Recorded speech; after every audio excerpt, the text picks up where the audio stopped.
Right, it's because John has good taste on my side, and the things from Dan that John likes, he admits are stupid, but he's like, I kind of like them in spite of the fact that they're stupid. Yeah, that's kind of it. Where I don't like them because they're stupid. So it's like, that's how the Venn diagram happens. How do you live with being such a genius? I'm just curious. It's really hard, dude. Yeah. Yeah, it must be.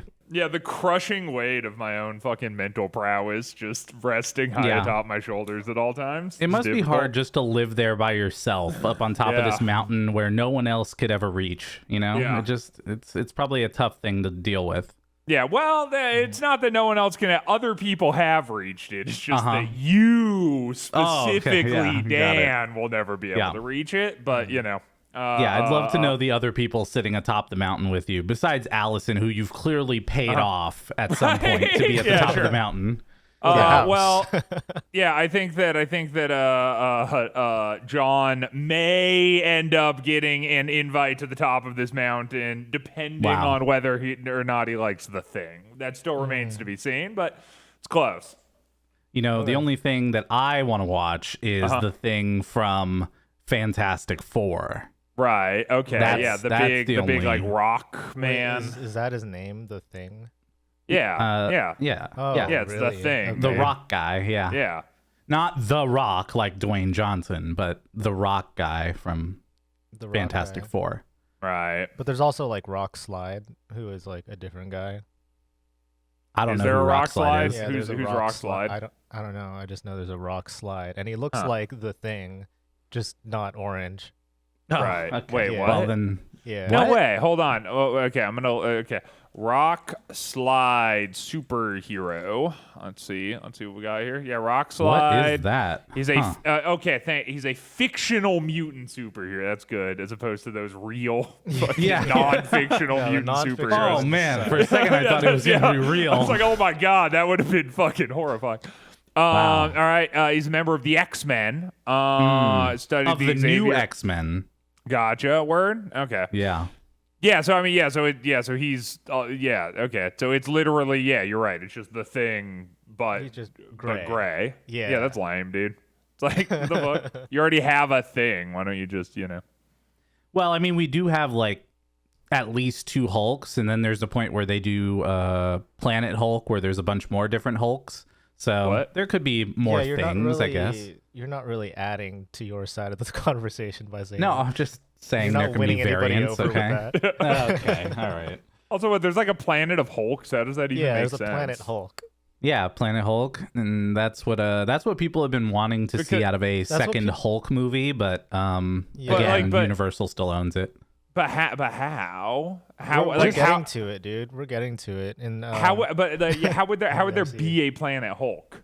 Like it's like because the whole thing is that it's like gamma radiation fucking up Homeboy. So like so that like means it could happen to more than just right. him. But like, why would there be like humans on that planet and like enough humans for an entire planet of? They Hulks? wouldn't be humans, right? They would be species that grew up in higher gamma radiation filled areas. But then they all turn into the same thing, which is like Hulk. Yeah, easy. Yeah. I don't know. You got it first try. You got it first try. That was. I don't like it. Yeah. I don't like that. Well, luckily we're never gonna get to Planet Hulk in the MCU because they haven't even done it yet, and we're almost done with this podcast. I thought they kind of teased it at the end of. Well, kind of. I mean, yeah. Well, you know that show. Yeah, that the I'm show blanking on right now. Yeah. She-Hulk. Wait, which show? Oh, She-Hulk? Yeah, She-Hulk. Yeah. Yeah. Who is not from Planet Hulk, by the way. Right. Yeah. But, it's just another human who got gamma radiation injected from Bruce Banner's DNA. Yeah. So then on the Hulk planet, because you have the Hulk, which is just like Man Hulk, but then like She-Hulk. So would it be like Bird Hulk, and then Dog Hulk? And then no. No, that'd be cool though. I don't think they actually call themselves Hulk though, because Hulk is the moniker that was set on Earth for Bruce's alter ego. Right. I don't actually know if they call themselves Hulk. If they called themselves Hulk, but then who's calling it Planet Hulk? Is it like whoever stumbles upon the planet? That's what the name of the comic book is. And if you were to stumble upon a planet where everyone like, oh looked like this Hulk, is a planet full of Hulks. then you would, instead of saying, I went to the planet full of Hulks, you would say, I went to Planet Hulk. Right. I think I would say that I went to the planet full of Hulks, personally. I don't think you would. No. I think that that's what I would say. No, I think but that that's you... just me. Well, again, the crushing weight. That's me and the crushing weight of my own intellect. Yeah, so up again at the top of that mountain, solo, just living that high intelligence life. Dan would come back to Earth and he'd be like, I was just at Planet Hulk, and I'd say, oh, that's so interesting. I had actually just had a little soiree on the planet full of Hulks. And that's where I just was. Yeah, and then I came home and I said, we should record an episode of Cape Shit about that. And then you heard this. Okay. Hey, what's up, everybody? My name's Christian. It's Cape Shit. I'm Dan. Okay, I expected that to go way longer. So I'm Dan. Hi. Yeah, no, it usually does. I'm John. And this... Hold on. We gotta wait for the part where it gets to the thing. And this... Cape Shit. Yo, what's going on, everybody? It's me, Christian. We're back for another exciting episode of Cape Shit. Like this podcast, give it 5 stars. Tell all your friends about it. You only have like 3 more episodes in which to do that. Yeah. Because we're almost... Can I get some air horns? Yeah, please. Okay. Done, baby! Yeah. That's right, dude. We basically have this. And then this is something that I was going to say during the intro, but I decided to save it for this part right here. Okay, spoiler alert, in this movie, the way they end it... Here we go. Well, no, I'm just like, why the fuck are the next 2 movies Ant-Man and Captain Marvel? Like, we had kind of said it before, but now, especially after seeing this, I'm like, what the fuck were they doing? That's insane to me. That it's just like, snap, everyone's dead, here's Ant-Man. Yes. So... Okay. So it's because of the way that the story of Ant-Man and the Wasp plays out. It has to be after Infinity War, and it has to be before Endgame. Even though most of the story of Ant-Man is before Infinity War, there is part of it that has to be before Endgame, but after Infinity War, I guess. Okay. So that's what I can say. So that one makes sense. Captain Marvel is the other one, and that is a backstory to the character that Nick Fury calls in the credits. Gotcha. Because then we have to know who that person is when they inevitably show up in Endgame. Okay, hold on. Can I hit you with a counterpoint? And I haven't seen it, sure, so I don't know. Of course. But yeah. Do we have to know who that character is, or could a fun character have just sort of shown up in Endgame? You could argue either way. You could, yeah. You could argue it either way. I think the problem is with how many characters were in Infinity War, there is going to be just as many in Endgame, and you can't introduce a new character in a movie like Endgame or Infinity War. Sure. Yeah. Okay. I could understand that. Yeah. Anyway, this who is the director of this movie? Anthony the and Russo Joe Russo brothers. Yeah. Yeah. Okay. Word. Yeah. So shout outs. This movie written by, starred in, directed by the Russo brothers. We have some cameo appearances from Christopher Evans. He's back to his old tricks again. We of course have Star-Lord Chris Pratt mentioning Jesus. And those are the only 2 characters, and that's in this movie, which is true because he's actually like super into Jesus in real life too, apparently, and that's that's gotten Chris Pratt into a little hot water. Well, I don't think it's just the Jesus liking part, honestly. Right? But, yeah, it's the fact that he like goes to a church that like donates to like anti-LGBTQIA things and don't want the gays to get married or whatever. Shout outs Chris Pratt, big ups, my favorite guy. In the Marvel universe outside. I want to say definitively all 3 people on this podcast align with his views politically. No, unfortunately, I would love to believe the same thing as you. Unfortunately, I'm not on top of that mountain with you, so You're just by yourself on this that one. Mountain of intellect. Yeah, that mountain of intellect. You are there solo, my friend. Yeah, no, of course I am joking. I don't care about Chris Pratt at all. I don't think anybody does at this point. Yeah, who gives a fuck? Yeah, so maybe we okay, should talk about the real information behind this movie. Well, I think I am talking about I don't the think real that's the information case. behind this movie. Did you know that this was way. one of the Wait, top... hold on. Is Dwayne The Rock Johnson still mocapping like a mopey teenage Groot, or did he? Vin Diesel? Is Vin Diesel still mocapping like a mopey teenage Groot? Or was he only in that one, and then they're like that, and then I don't think he's mocapping out. it, but he is doing the voice still. Wow, yeah. That's like so crazy to me that it's like, yeah, he's probably that's just so much money. He's probably just making so much fucking money just doing that. That's insane. This dude. movie was one of the most How do we let expensive Vin Diesel movies. get away with that? You know, and I want to hear your thing, but I'm just saying collectively as a society, we should like rise up and fucking get him. You know what I mean? What would be the action. alternative? Getting not Vin Diesel to play Groot? I mean, come on. Yeah. We make it like a feel-good story where we take like a struggling single mother, and then we give her $24 million, and it's like a very feel-good moment. What's we all the collectively as a lowest society, amount of money you would take to voice Groot in 6 movies? The lowest amount of money. But see, honestly, dude, it's like $1 because like once I'm there doing it, I can spin that into so many other things that it'll all like pay for itself. I don't know you if know? you could. I don't think anybody's gonna care about you after that, honestly. I don't think so, dude. Because I think that if I'm like I'm the guy that did Groot in all of the movies, and I only got $1 for it, and then I go on Twitter and I'm like kind of a dick, and I'm I'm like incredulous about it. You know what I'm saying? Sure. Like people would, there'd be like a GoFundMe eventually, right? Like. Sure. Yeah. Well, Sure. that mountain of intellect is really paying off now. I mean, tell me I'm wrong, dude. I'm just fucking saying. Well, anyways, on to the real information about this movie, because which I believe I have already filled I don't you think in you on did. some of, but Dan can get you with, where I left gaps. Well, this is in the top 5 of the most expensive movie budgets of all time, between 325 and 400 million. But can you guess what the number 1 most expensive movie ever was to make? Ooh. And it's not. I'm just gonna put it up forward. You're never gonna guess it, but I want you to try anyways. I feel like it would be like a Stanley Kubrick movie. Not even close. Well, how was that? How was that not even close? Oh, you'll see. Okay. I feel like it's gonna be a piece of trivia that I had somewhere. Yeah, I just can't recall it. Wait, would it not be like Avatar? Avatar is not the fucking Avatar one? is number 4. Avatar Way of Water 2. Avatar 2 is number 4. That's wild. Okay.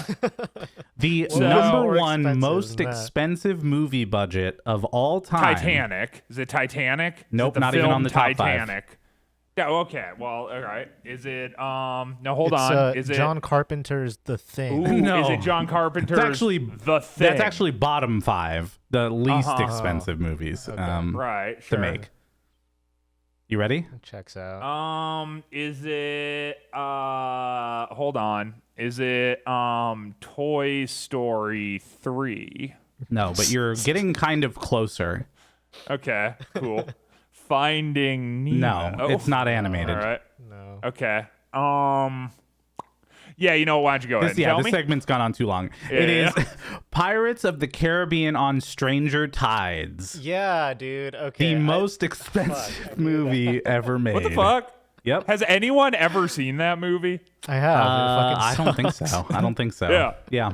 I'm just like on Stranger Tides. I've never even heard of that. Nope. Yeah. And then it's Age of Ultron, Endgame, Avatar 2, Infinity War. Why? I didn't make this up. This is what it is. Age of Ultron probably because Joss Whedon wanted more money because he did such a good job, for sure. you know. So Yeah. No, yeah, totally. but this movie made its money back because it made over $2 billion. It was the first superhero movie to ever hit over $2 billion and became one of the top grossing movies of all time. It premiered in April 2018, and Endgame and Infinity War were shot back to back. So they were just shooting all the way through for this. I will say too, like, you know, to this movie's credit, like there definitely was a cultural impact around it. Yeah. Like kind of regardless of my feelings or like my stance on the entirety of the MCU in general. It's like there's a lot of things, because I sort of knew like surrounding Thanos, that there was sort of like a lot of like pop culture stuff, that like iconography that came out of it, but I didn't realize how much actually came out of this movie. And I had never seen it before, so like watching it, there's like 4 or 5 like commonly used phrases meme and templates memes, that are still used, that are directly from this film, and I didn't realize that they had all come from just Infinity War, which was kind of interesting. Yeah, for sure. This was a really, really big movie. Yeah. I think before this, the closest that a Marvel movie made was like $1.2 billion or $1.3 billion. Sure. So this was a huge jump. Only $2 billion. Only $2 billion. That's pretty wow. And you know how many Marvel characters were in this movie? 38. 40. You were very close. Damn, that was very close though. Yeah. 40 Marvel characters were in this movie. Yeah. Ooh, does that include Stan Lee? Is he included as a Marvel character? Oh, that's a good question. I don't think so. Thank you very much. That's the crushing weight of my own intellect. Yeah, that was work once again. I don't know how you do it up at the top of that mountain, honestly. Yeah, dude. Cool. Well, let's hop right into it, because we start off with no fanfare music this time. We get the Marvel logo in a very quiet background, and we pick up right after Thor Ragnarok, which is where the ship of Asgardians were leaving. And all of a sudden, this other giant ship showed up in front of it. And now what we realized was it was Thanos' ship. And he's now come on board and killed half of all the Asgardians on that ship, and is now in front of Heimdall, Loki, Thor, Hulk, as they are figuring out what Thanos wants from them. Yeah, and can I just say, too, it's like, I think, like, I don't know, man. There was actually stuff I liked about this movie, but the whole, like, Thanos has to kill half of everything, I think that's just dumb to me. I just thought that was, like, stupid. Yeah, his plan is pretty, like, brain dead. Yeah, it's just like, what? He's like, he kills half the Asgardians. It's like, okay, whatever the fuck. It's just goofy. I mean, like, it's so goofy. But I mean, the idea is, right? I mean, he talks about the idea behind it, and I guess it's whether or not you believe in it, he has reasoning. It's not like just for funsies he's doing. Well, yeah, but he's gonna like reasoning though. Right, but and he's gonna kill half the Asgardians as like part of his, but then he's gonna snap. And then it's gonna like kill half of the dudes. So it's like, why is he killing it? Shouldn't he like really, according to his own plan? He doesn't know that he's going to get all 6 Infinity Stones. Like, if he had waited till he got all 6, all the work he's done over the past whatever amount of years, like when he first found Gamora on her planet, all of that would have been for naught. Her planet would have died in his eyes. Her planet was going to die if he didn't kill half of the population, right? So he couldn't wait for the Infinity Stones, but it is a good point that anyone who he has already killed in his ventures... they got quartered instead of half. Yeah, exactly. Yeah. That's funny as fuck. I never thought about that. There could be something... That's what I'm thinking of the whole time. What we're going to find out of intellect. later on is the way that the Infinity Gauntlet works. In theory, this is all headcanon. In theory, he could have snapped only the people who he hasn't already affected. Yeah, I'm just saying. He put little exceptions in the footnotes. I'm just saying. We will find out that could have been a possibility. All I'm saying is that I actually think Thanos is like cool, and I think Thanos is like acted well, and I think as far as villains in the MCU go, like I like Thanos the best. It's just like it's so fucking silly. Like I wish that there was like some aspect of the plan that I could like latch onto as being like cool to me, because it's like I like Thanos other than like his whole fucking imperative, like, you know, reason of doing everything, like the main driving force behind his character is dumb to me. Well, the and main driving force is that yeah. he believes that there are a finite amount of resources and there are too many people to consume those finite amount of resources. That's really the highest level idea. The way he goes about solving that problem, you may not agree with, but I think the idea which to cling on to would be, is the idea of there being a finite amount of resources and too many people to consume them a problem. So it's just really funny the lengths that he goes to, like how high his plan has gone, and like nobody has come to him and been like, hey, like, you know, your plan only works for like a certain amount of time, and then someone's gonna have to like do it all over again in a couple million years, you know, like the overpopulation thing is going to happen again, and you having this is not a permanent thing. So there always needs to be another Thanos. Yeah, so it's just like really stupid, and I think the plan is so stupid, confirmed by Marvel themselves. Like, this is spoilers for the What If series later, but like there's a universe where fucking T'Challa becomes Star-Lord and then like ends up befriending Thanos and like talks him out of his plan, and they become buddies, and he's like part of the Guardians of the Galaxy. It's a pretty wild episode of What If, that's for sure. It's like if someone just talked to Thanos, gave him like, you know, a little pep talk, like, hey man, therapy. What are you doing? Yeah. Hey guy. He's like, fuck, I don't know, what am I doing? No, I think for me it's just like the rigid adherence to the thing where he's just like the thing that just made me think of it was that it's like, yeah, he like goes on the ship and he kills half the Asgardians. It's like just his whole like obsession with it's like, oh, even when I'm subjugating and murdering people, it all needs to be balanced. It's like, it's goofier to me than if he was just trying to like get to the point with a snap, but he's like just like if he just showed up onto the Asgardian ship or onto these other planets and was just like fucking mowing down everybody because he just like was singularly focused on his master plan. I think that would have been cooler. But I think it's like he's like a guy with like OCD, you know. It's like he's like fuck, like, you know, it's like half and he's like dead. Oh shit, that's funny. You know, yeah. It's like So anyway, you know. Well, this is where we are introduced to the children of Thanos, including Ebony Maw, who is not actually his children, by the way. Yes, of course. The only actually, he does have Is Star Fox his child or his brother? It's his brother. His brother. Okay, never mind. It's Ari Styles. Yeah, it's a long story. Don't watch the Eternals. It doesn't matter. Okay. Anyways, I won't. I know. I don't even have to say that for you to not watch the Eternals, but just don't. Anyways, everyone's dead on the floor. Heimdall is down. Even in death, you have become the children of Thanos. But Loki is alive, and now he's in front of Thanos, and he says that destiny arrives all the same, and now it's here, and he wants the Infinity Stone that Loki has, but Thor says he doesn't have an Infinity Stone. There's no way, right? It's gone from Asgard. It was sitting there, and there's no way that Loki stole it when we saw him walk past it at the end of Thor Ragnarok, right? Right? Mm-hmm. Right. Turns out that's not the case, and we see the Tesseract. I know. Fuck! Yeah, and for the first time, we get to see the power, or sorry, not the Power Stone.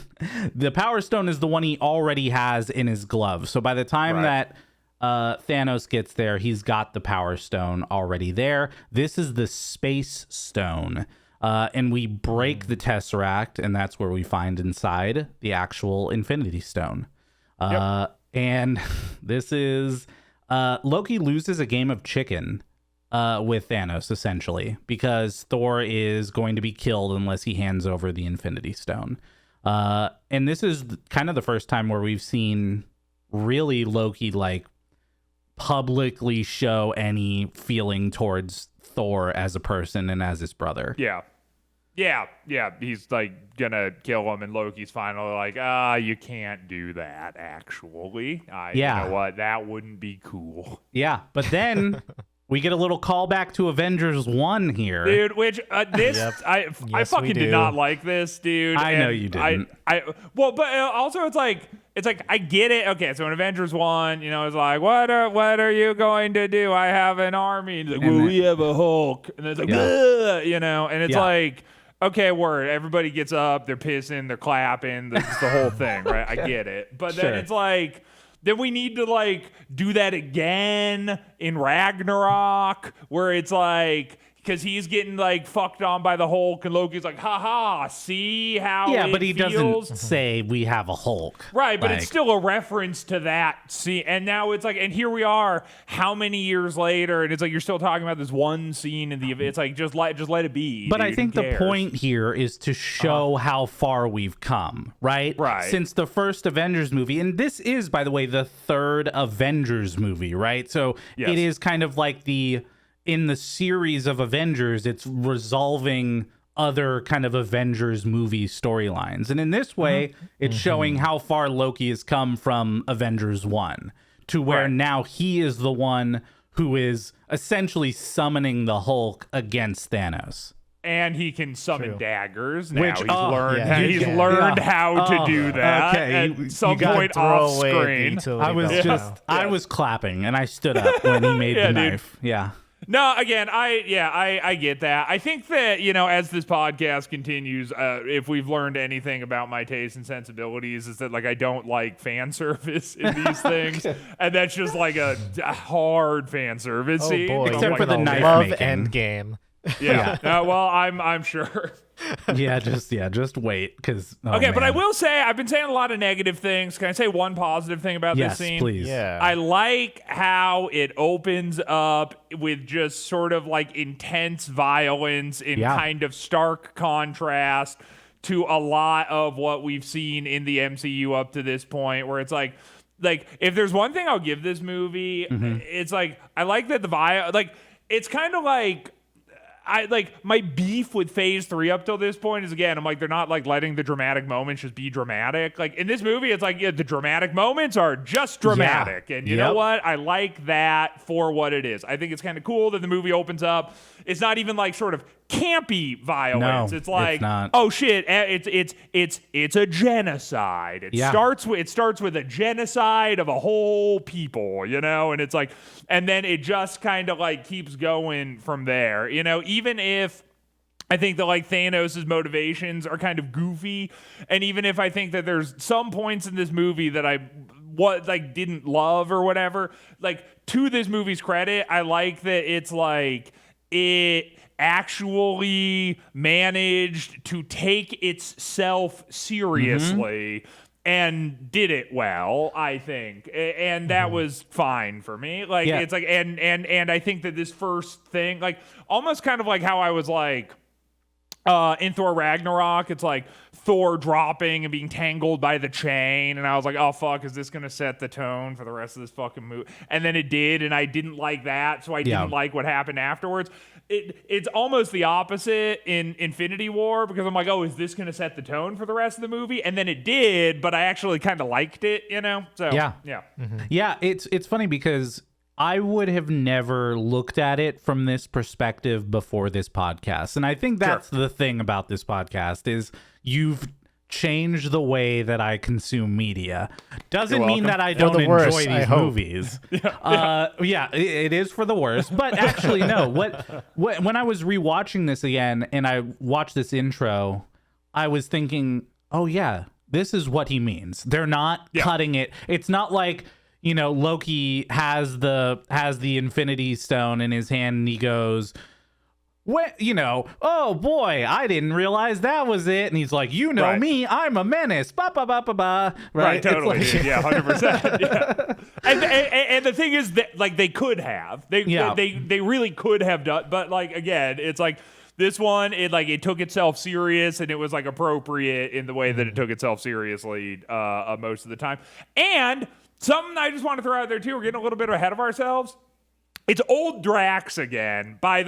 They turned Drax back into like non-James Gunn Drax. Yeah, and Drax is funny again in this movie. So there you just go. Fucking throwing that out there. Well, I was it does line up though, because the movies you've enjoyed the most outside of Ant-Man are Anthony and Joe Russo movies, except for Civil War, and we don't talk about that because you're wrong about it. But besides that. You've generally enjoyed their content, so this makes sense. What else have they done? What are their Winter movies? Soldier, and that was your number one favorite, I think, right? I don't remember. Did they do the first Captain America? I don't remember. I don't know. I don't think Anyways, so. but I know Winter Soldier was your standout from Phase 2 outside of Ant-Man, right? 100%, yeah. Yeah. So anyways, this is where he makes a knife, and he's going to definitely try to stab Thanos. Without a utility belt. Without a utility belt, for sure. This is right after, by the way. So in this scene, we get 2 actual deaths. Like, 2 killings right out the gate. Heimdall and then Loki. Loki's death is probably the most brutal one we've seen in the MCU. Yeah, it's like blood vessels are like popping in his eyes while he's being choked. I also, another thing I was thinking of too, and this probably like actually goes to sort of state like the impact of this movie maybe, where like this is the only Marvel movie that we have watched where there was like a small part of me that was a little bit bummed out that I'm already spoiled on everything that happens past it. Yeah. Because I know there's like a Loki TV show. So I'm like, so that death's not like, It is permanent. Okay, well, wait, okay. Oh, wait, so Loki's permanent. But so the TV show takes place before the events of this movie? You'll see. No. Or it's like multiverse shit? Okay, whatever. Yeah. The point is that like that, or even like kind of towards the end when the snap happens, it's like I'm like, well, I've already seen WandaVision, so I know that whatever the fuck, and it's like, and I know like Tony gets fucking got at some point, like, so it's like, but he's not here, which means that like they're gonna need to figure out all that shit. Well, but like I would like, and so I guess what I'm trying to say is that like. This movie I actually found compelling enough to the point that I was kind of like, oh, I'm bummed out. I have all this cursed knowledge in my head that makes all of these moments not that impactful because I know that they're going to like continue going or whatever. Whereas I can imagine if you were just watching this in the theater and there's all this buildup, you probably would have been like, what the fuck? Like there's probably a lot of moments like that. Yeah, I'll share a couple moments of the movie theater experience from this because this and Endgame were the most memorable theater midnight premieres that I've ever been to. Believe that, yeah. It was just next level. And I think Infinity War really kicked off this whole idea of theater reactions on YouTube, by the way. Like this whole genre of like people just recording the reactions of people in theaters and putting them up on YouTube and getting millions of views. Really kicked off, I think, with Infinity War. But so yes, it was crazy. And also now you know why I go see movies right when they come out for Marvel, so that I don't get spoiled. Yeah, this is one of the. I don't know how long ago this was. I don't know at what point in the podcast we were, but we were at your house, and I was saying, I wonder what your reaction to this was going to be. Until like you realize that like there's more after this, but I thought that this was going to be the movie where you were like, all right, this is sick, because you didn't really know what happened afterwards. Like if you ignore what happened afterwards, then you'd be like, oh, this is really cool. And that's kind of like my thing too. I actually sort of agree. Like, I mean, and I think. We're like right at the beginning and I'm already like, here's my thoughts on everything, right? But like I think in a nutshell, my review of this movie really is that like I actually liked it more than I expect. This is probably my favorite Marvel movie that we've seen, period. That being said, the fact that I had to watch every other Marvel movie to get to this point. Yeah. Well, it makes me like it less because I'm like, I had to have all of that other shit just to get. But don't let that take away from the fact that I'm like, I actually liked Infinity War in a lot of ways. Again, some of the stuff I didn't, but that's just gonna happen. But in general, I had a positive reaction to this movie. Yeah, I think this was the movie for me, and again, we'll get into it more, but that on rewatch, I didn't like it any less than the first time I watched it. Well, it's pretty intense, you know. It's like there's a lot of you know, and like kind of what it like is lacking in. I almost like this isn't really like a completely thought out thought, but it's like almost like it doesn't like generate its own narrative necessarily, but it's sort of like continues narratives from a bunch of other areas. Yeah. And so it's like, and so it really does sort of feel like everything has been building up to this one thing. Like, it doesn't introduce a lot of new stuff, but it continues all the shit. Yeah, exactly. That has been introduced up till that point. Yeah. Yep. For sure. And then this is where we see that Heimdall had sent Hulk back to Earth and specifically sent them back to the Sanctum Sanctorum, which is the Doctor Strange Ministry of Magic. That's New not York. It. That's Harry Potter. But that is Harry Potter. Yeah. And he's turned back into Banner, and he's really actually scared here. Before we go on, and I don't want to spend too much time on this because it's a long movie, but where the fuck does the Bifrost come from? And like, what is Heimdall talking about? Like dark magic and stuff? Like, have we gone over that in previous Thor movies, or is that just like something that he says and we just have to accept it? I don't know, honestly. Yeah, I think it's something he says and we just have to accept it because they start treating I noticed that too. They start treating the Bifrost differently in this movie, like because there is like he can just like. Because before I always thought that like the Bifrost was like linked to like the sword that he like, you know, whatever, and it's like, but here he just does it. Right, the Bifrost is summoned by a device that can summon it, right? And in Thor, that device is the sword in that mechanism in a controlled aspect where they can control the Bifrost to send them all over the 9 realms. In this movie, we get to essentially another weapon that can control the Bifrost. Yeah, but Heimdall doesn't have that. Like it's like they forge it later, and then that's that axe that Thor gets. That's Heimdall just has access to dark magic that summons the Bifrost. I guess. And I kind of noticed that too, where it's like there's this weird rule breaking thing where Heimdall is just like, aha, see a Hulk. Yeah. You know? I mean, Heimdall has had this kind of link to the Bifrost in a way that others haven't, because he can also see, just like at the end of the first Thor, he's like seeing Jane on Earth. I think we talked about like him fucking creeping on people. What the fuck happened to Jane? She just kind of is not around anymore. We will eventually find out what happened to Jane. Okay. But well, you will I'm never not find looking out. Forward to you it, will but, never find out actually, but we know what happens to Jane. Cool. Yeah, so here we catch up with Tony and Pepper, and they're talking, and Tony's essentially having baby fever here, and saying that he had a dream where they had a kid and they named it Morgan. And this is where Strange shows up and says the fate of the world is at stake. And he's like, who are you exactly? And this is where Banner shows up, and he is Tony. Actually shaken from his experience with Thanos.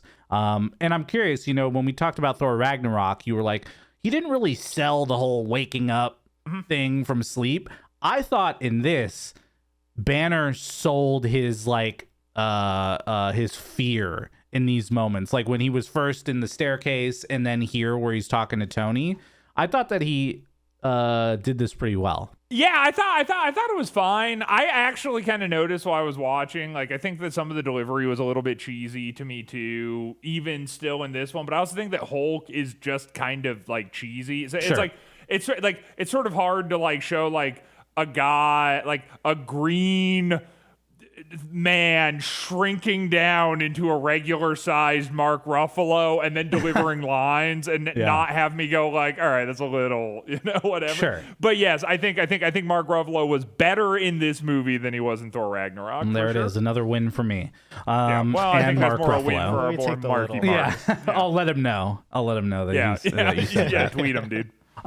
Anyways, this is where now they're all back at the Sanctum, and Wong is explaining the Infinity Stones to Tony for the first time. Really, like, they're getting a true explanation of where the Infinity Stones came from, why it's important, and the fact that Doctor Strange has one of the Infinity Stones, which is the Time Stone. And the ego between Strange and Tony start to play out here. Both of them are not big fans of each other. And this is where Doctor Strange calls Tony a douchebag because he's protecting his reality. Yeah. Okay. And then Banner asks how they can find Vision, and Tony says that it's going to be Chris Rogers and that they're not really on speaking terms right now because the Avengers broke up like the Beatles. This is what links us right into the first sighting of the children of Thanos in New York, because Doctor Strange's hair is moving. Right, and to be fair too, like with this, again, a thing that I actually liked about this movie in a lot of points is like the intensity of the whole thing. Like, and you see it like here too. It's like this is like kind of intense. It's like it sort of goes from this like cheesy, Marvel-y, goofy. They're just like, the Avengers broke up. It's like, well, hey, we got bigger things to deal with right now than whatever. Sure. Is it the Beatles? To then like a spaceship crashing into New York City and then just fucking death and pandemonium. It's like quickly. Like, one of my favorite scenes is them staring at the door, like all the shit's rumbling. They're like, what the fuck is going on? Yeah. He opens the door and you can see like the pandemonium that this spaceship is causing. It just feels really intense. Even that moment of Tony walking through the door, in the way that it was shot, you even feel like a difference in the environment from when he's inside versus when he's outside.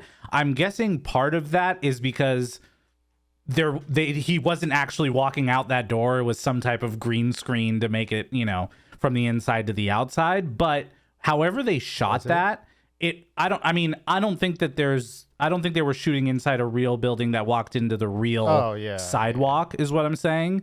But I could be wrong. But however they shot that, there was like an environment shift that I felt from the inside to the outside, where again it was like that pandemonium. Yeah, well, they also do that in the Doctor Strange movie too, where it's like from the inside the sanctum to the outside the sanctum feels like two very distinct places. You know, and but yeah, I agree. And again, I thought this was cool. And honestly, dude, again, I know it's like probably a bit uncharacteristic of me to be showering this many compliments upon a Marvel movie, but I gotta say, the children of Thanos, I thought that they were pretty cool too. I liked how they all sort of had their own distinct looks about them, while also being kind of like imposing and like kind of villainous in their own right, and these sort of kind of like verbose, like monk kind of guy that like gives the long speeches. Like I thought he was cool, and the fight scenes that they get were fun. Like I don't know, Something I want to ask you, because this is your first time seeing it, is did you actually want more out of those characters, or were you fine them just being like these non-named henchmen of Thanos? I think I was fine with them being non-named henchmen of Thanos ultimately, but retrospectively, like if they had served like a larger role within the arc of the MCU up till that point, now having seen them, I'm like, I think that could have been cool, but it's like, but again, considering that I didn't even really know that they existed until this movie, I do feel like it is a little bit like, okay, you're going to introduce some of the most interesting characters you've introduced in a long time and then just get rid of them very, very quickly, It almost sort of felt like that. But on the flip side, like I enjoyed them for what they were, It's like, I do think though that when they like suck the one out of the airlock or whatever, I was a little like, oh, that's it, like it's like that did feel like a little abrupt to me, but again, it's like, it was cool for what it was. Sure. Yeah, I don't think we ever get their names. Yeah, this is the main one is Ebony Maw. Ebony Maw, and then the rest of them go. I don't know what the rest of them are, but he was really the standout. Characters. Yeah, they have characters, and like they are their own things, Sure. Like, they just didn't really give any screen time to them. Nope. But now we get another hero tossed in the mix here. It's Peter, and we also see the first sense of his spider Griffin? Sense. Not Peter Griffin. Peter Parker. I've actually spider never seen sense is the tingling. show Family Guy. Yes, you have. I haven't.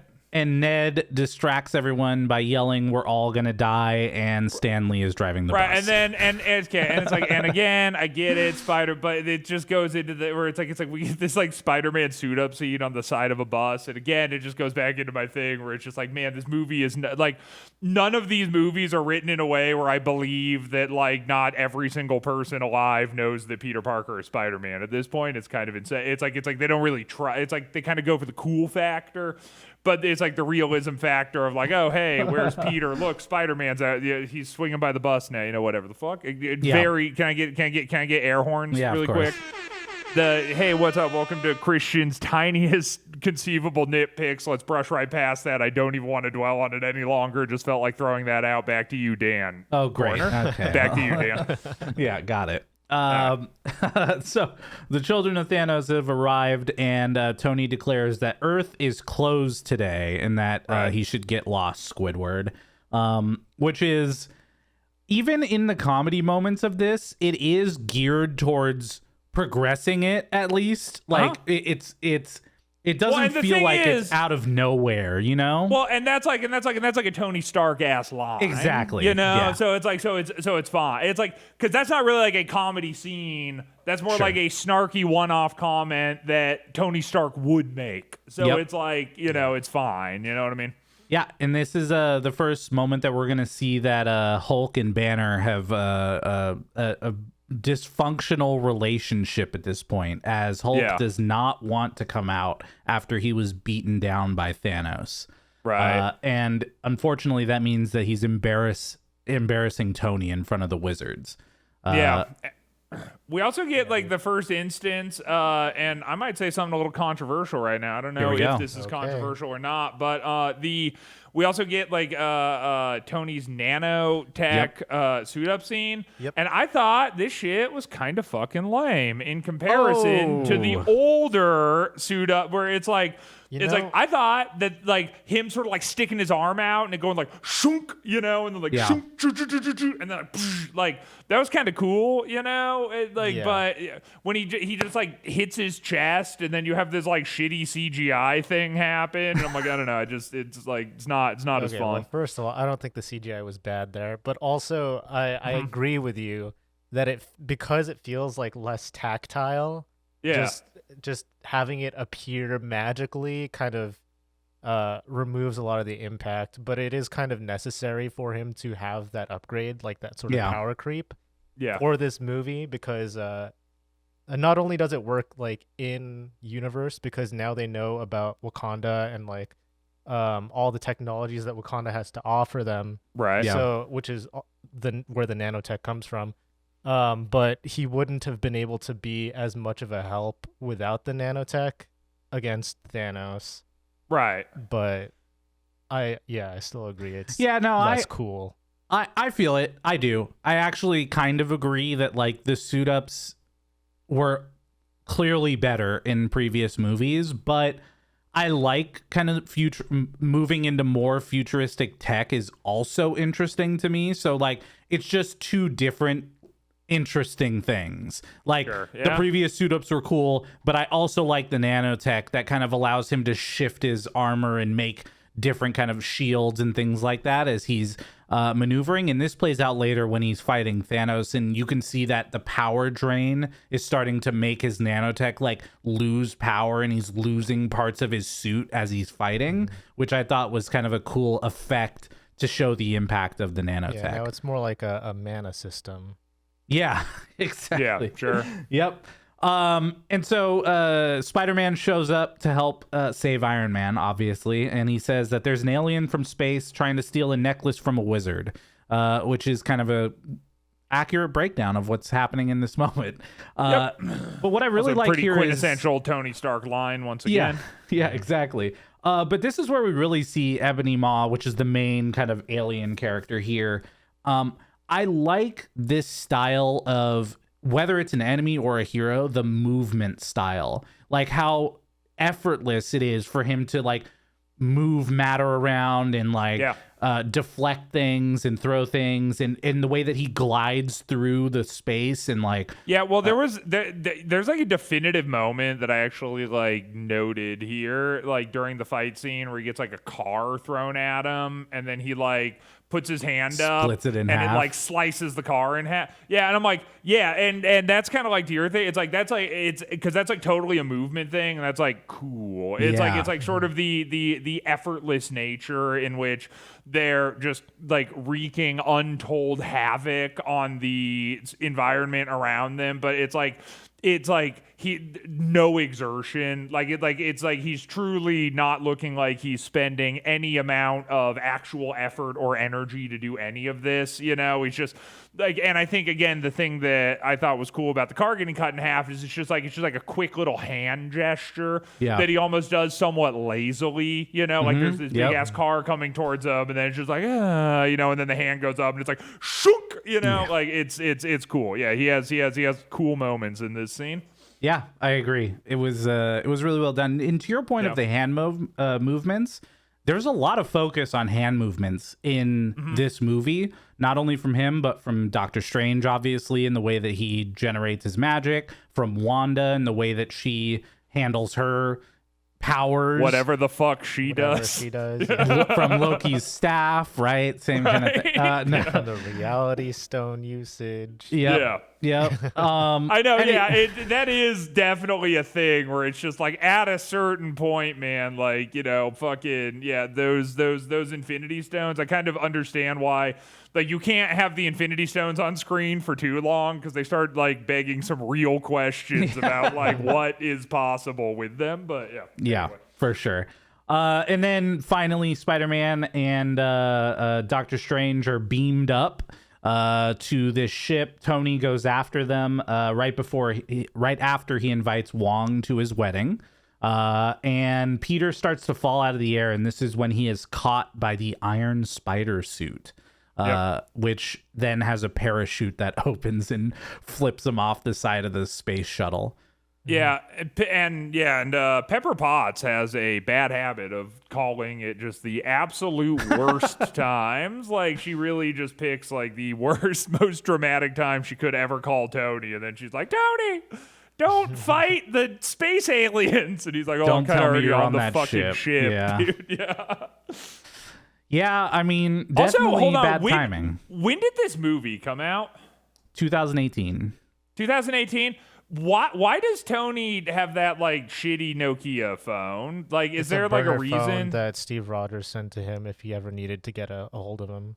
Got it. Okay, word. It only has one number in it. It was just his number. And it's for just that. Steve Rogers. Okay, I was confused by that because I didn't remember that, but that makes sense. That was at the end of Civil War. It was like in that manila envelope, and Tony was reading the letter. Yeah. Word. All right, we're in space because it's Guardian time, baby. We see Peter is singing, Gamora's singing kind of along with him. Drax is sleeping. We see teenage Groot, and they're going towards a distress signal. One thing I want to point out, just really quick, this probably doesn't mean anything to either of you, well, maybe to Dan, but I realized that Star-Lord is basically Ludwig, the YouTuber. And if you ever watch another Guardians movie, just picture Ludwig playing Star-Lord instead of Chris Pratt, and it's exactly the same. Well, hopefully we'll never have to picture Chris Pratt playing Star-Lord again after Guardians 3 comes out in May or June. I don't remember. Anyways, Guardians 3, one final ride. I don't know. We'll see. We'll see what happens. Wait, anyways, so Guardians 3 One Final Ride. No, it's called just Guardians of the Galaxy Volume 3, and it's one more time with boys. effort, or one more time with feeling. There it is. Feeling, you got that it. would make sense because that's like a 80s reference. Exactly. Yeah. Word. How are they gonna do a Volume 3? There was never a Volume 3 cassette tape given to him by his mother. So how the fuck are you going to call that? Such a confusing title for the movie. Guardians of the Galaxy Volume 1? Oh, and okay, it's that in makes phase sense. 5, And it's in phase 5? Yeah. Okay, it's like Guardians of the Galaxy Volume 2 because it's like, we got the... Okay, excuse me, Guardians of the Galaxy Volume 3 in phase 5. I know. 1 more time. It's with okay. feeling, so now we have 3 numbers here. I don't really understand. I agree. Yeah. I don't know what they're doing out there. Yeah. Hey, Disney's get your really shit lost together. their path. Yeah. Dude, I'll say. Cool. And then Thor hits the windshield when they show up and they see all the Asgardians floating around in space. Thor is still alive as he opens his eye against the windshield. And this is where they bring him inside the ship. And again, I kind of like the juxtaposition here too, because it does go from sort of the inherent like goofy absurdity of the Guardians of the Galaxy, and you're kind of like, oh, it's Guardians of the Galaxy stuff, and then it's like, oh, genocide, you know, and then the tone gets much more somber very quickly, you know. Yeah, it does. Yeah, this is a well done moment for sure. Totally. And they bring Thor inside. They start to inspect him and are just jaw dropped by his muscles and his beauty, and Star-Lord is very jealous. True. Because he's one sandwich away from fat. Okay, but is Chris Pratt like fat here again? Like, is there like some like meta joke that I'm missing? Like, did he like gain weight and they had to explain that away by this scene? Like, I didn't really understand why that was in there. No, I think the idea here is more so that they have moved away from this idea of like bulkier, like, you know, shredded Star-Lord. Because if you look at him, he's not anymore. Like, he's kind of got like the facial hair going a little bit. He's like not, you can clearly tell he's not ripped anymore. So I think they're kind of just like playing that off as like Star-Lord doesn't make sense to be the ripped guy that he was in the previous movies. Right. Well, and also he definitely doesn't continue being ripped in the future ones. To be fair, your resident Marvel fanatic Christian is also here to tell you that in the previous movies, that planet was still alive, pumping him full of God juice. And now that the planet's been destroyed and he's just kind of like a regular guy, he doesn't have like God steroid planet power anymore, so it's kind of just making his corporeal form more human because now that's what he is. Sure. Yeah. There you go. I agree. That's a good explanation. Yeah. If only that planet was a people and not a planet like That's Asgard. true. You know. Yeah. If only. Right. Anyways, then he would know that he never controlled the arrow with his whistle. He controlled it with his and then heart. Yeah, back it to was you, his Dan. heart. Yeah. Right. Gamora now is going to explain Thanos' thought process about wanting to kill half of all life.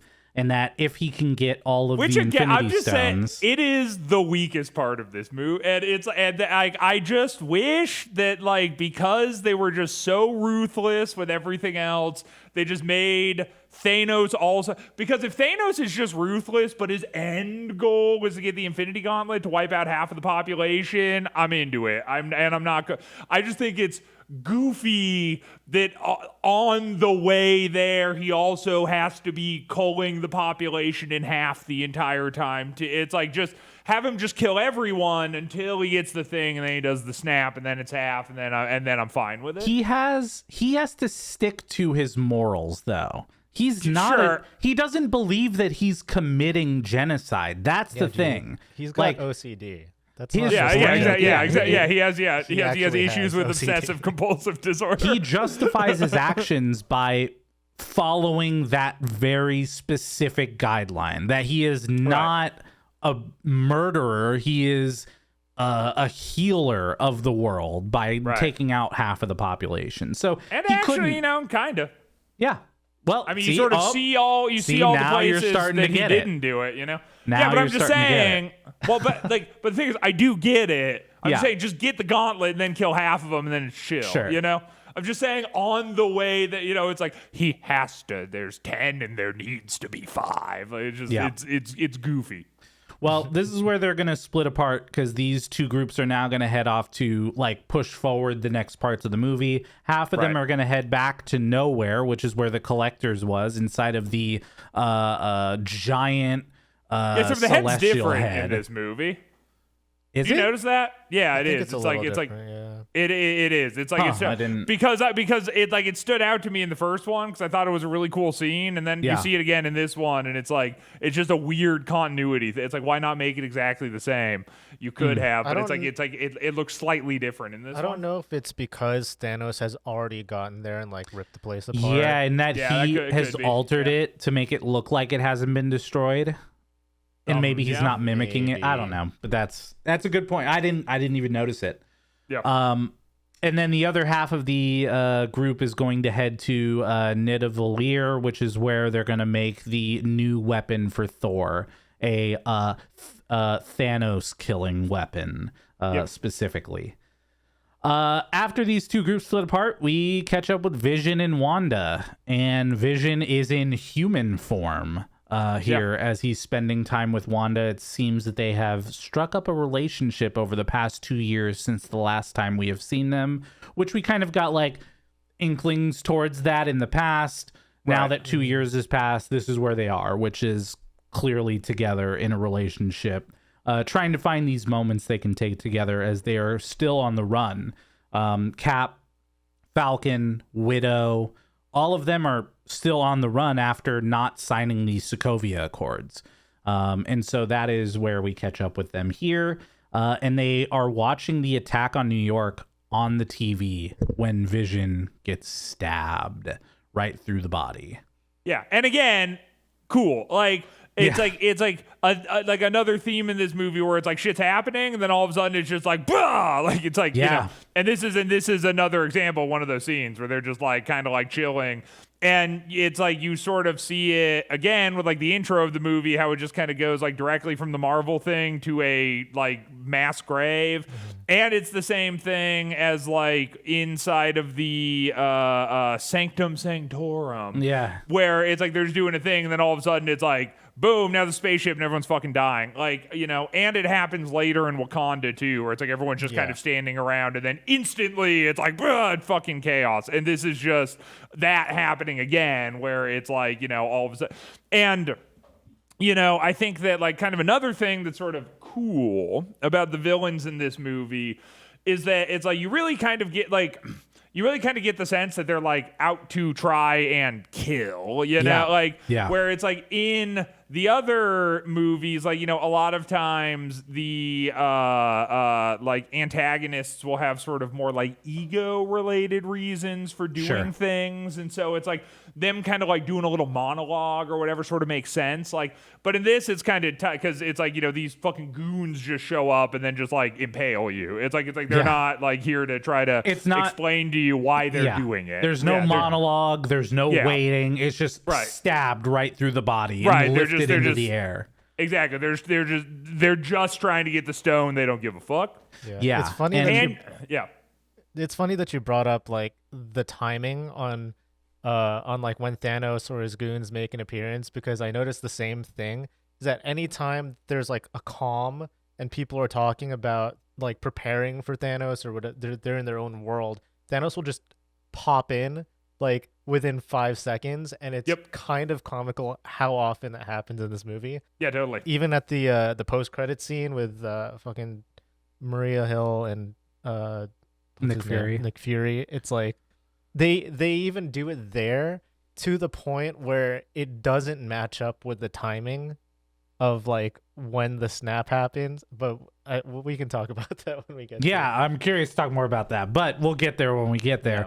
Because first, we got to see Captain America with a beard and no star in his chest. Frankly, he looks a lot like Jim Halpert from the television show The Office. I couldn't help but notice. I was like, oh fuck! It's like I've been referencing Jim Halpert across like 18 episodes of this podcast, completely unbeknownst to me. The Captain America would just sort of turn into a Jim Halpert lookalike eventually, but he does. And there he is. You mean more so a John Krasinski lookalike, right? Sure, yeah, John Krasinski in like a quiet place. He looks like for sure. Yeah, did you know that Hold on. No. There was what was it? So John Krasinski like tried to be like an action movie hero. Remember that? Jack Ryan. He still has the Jack Ryan TV show. Okay, yeah. So it's Jack Ryan-esque. And like he it's is that. jacked in Jack Ryan. Yeah, I believe it, dude. Yeah, well, yeah, he got office money, so now he can buy like office money steroids. You know, but it's like did powerful. you know that John Krasinski auditioned for Captain America? I actually did not know that. Yes, he auditioned for Captain America. I'm glad he didn't get it because we would never be able to get anywhere on this podcast if fucking John Krasinski was Captain. I would never shut up about it to the point that like this wouldn't have even happened. Like, I know. It's true though. Yeah, it really is true. It actually is true. But it also brings back to that point where it's like, at this point, there is no one that could have done it better than Chris Evans. Fuck no, because he did it so well. I can't even imagine anyone else taking the role of Steve Rogers. No, dude, yeah, and yeah, Chris Evans is cool. Like I said, man, I mean, I've said this before, and I mean it. Chris Evans is the only person in the MCU that I like consistently want to see without their shirt on, which really says something. It's true. It's like Chris Evans, dude. I'm like, fuck yeah. I guess fucking Jack. It's cool. Like I like Chris Evans. Everyone else, it's like they take their shirt off, and I'm like, put that shirt back. Yeah, you know, it's not doing it. But Chris Evans takes his shirt off, and I'm like, fuck yeah, dude. That's tight. Okay. Well, the good news here is that Falcon is also here, and I know that this part is where you stood up and clapped, and then Black Widow. And so they get into a fight here with the two of the children of Thanos before taking one of them down, and then they get the hell out of there. I feel like this is a good point. Wait, to hold mention. on. I have a note written down. I can't exactly remember why I wrote this, so you guys need to help me. I wrote down, kill them. What the fuck?